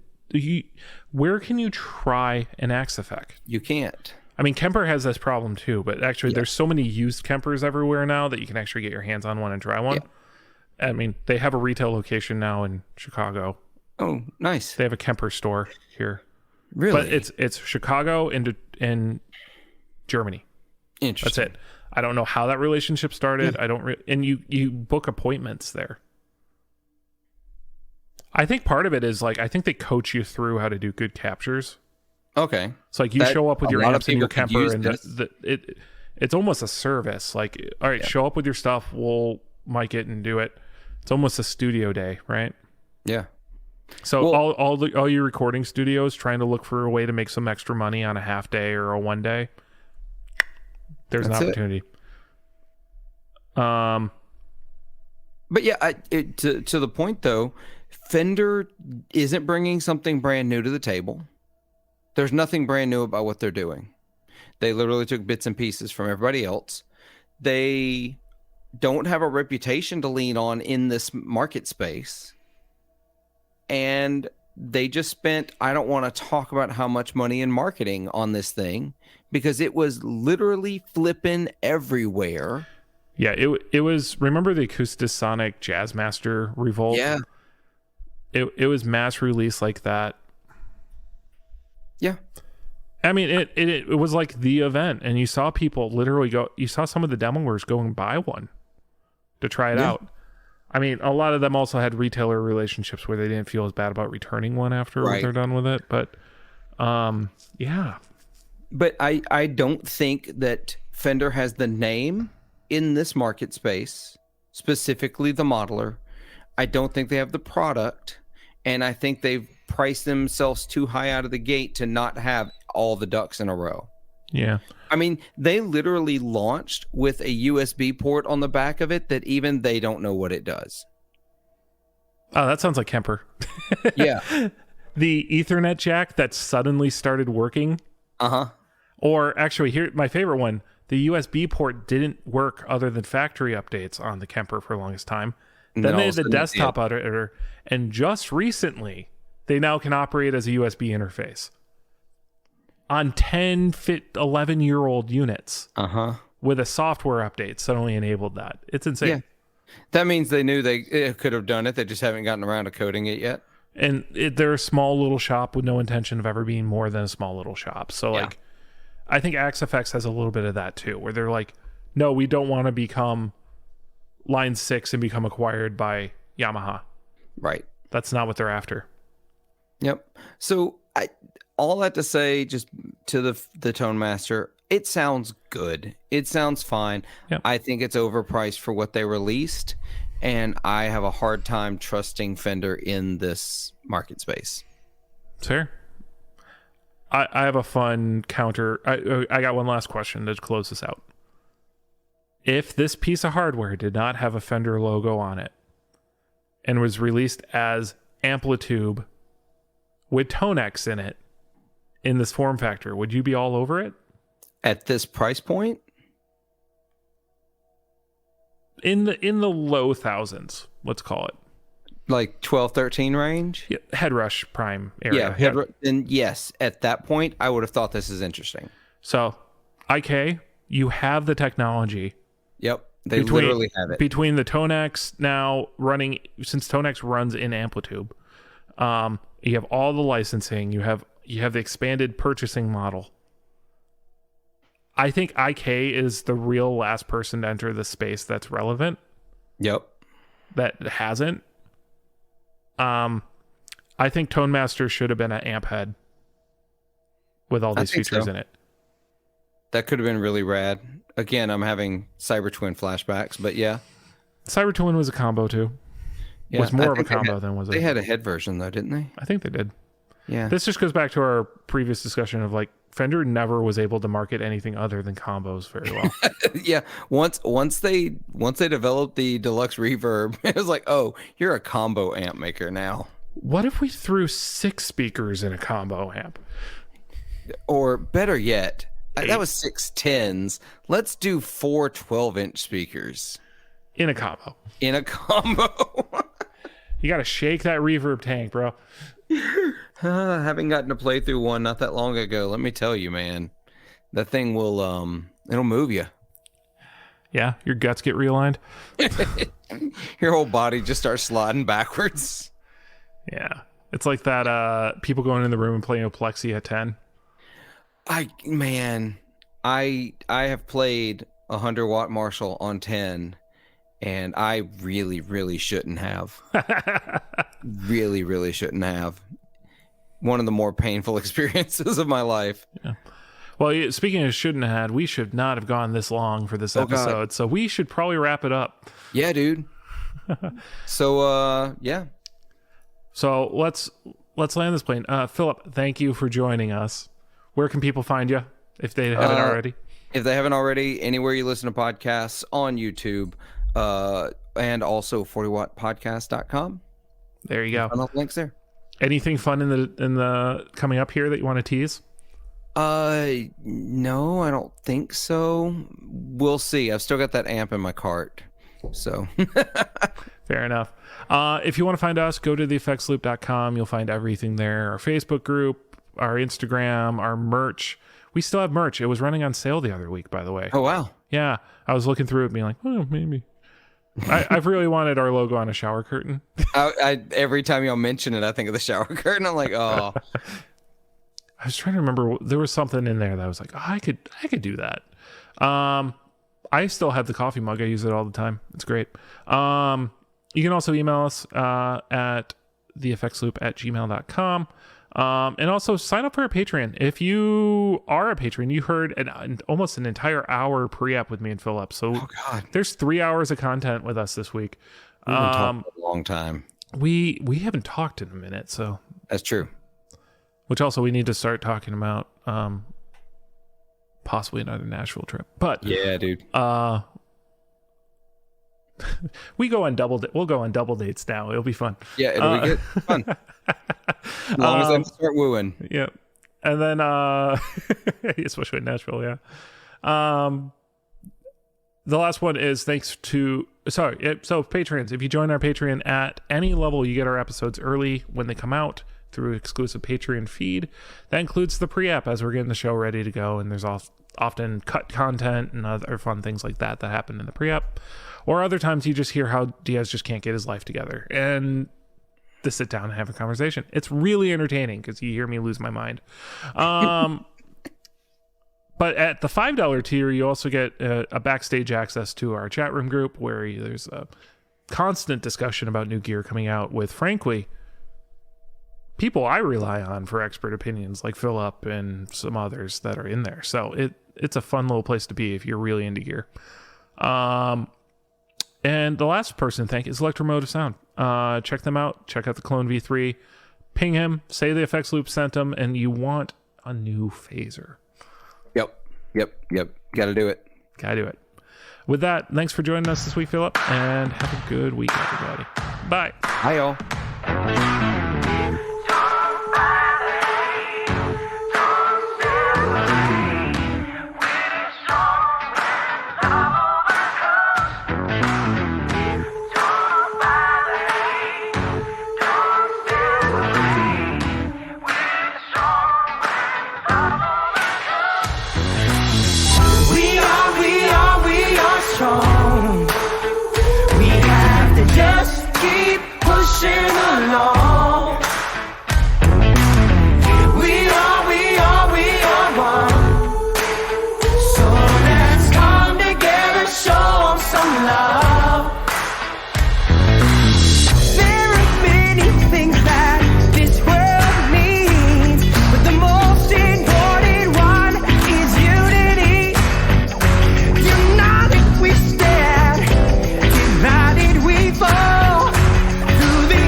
Dictionary, why is negativity always drawn out? Picture every visualized love, energized lives together.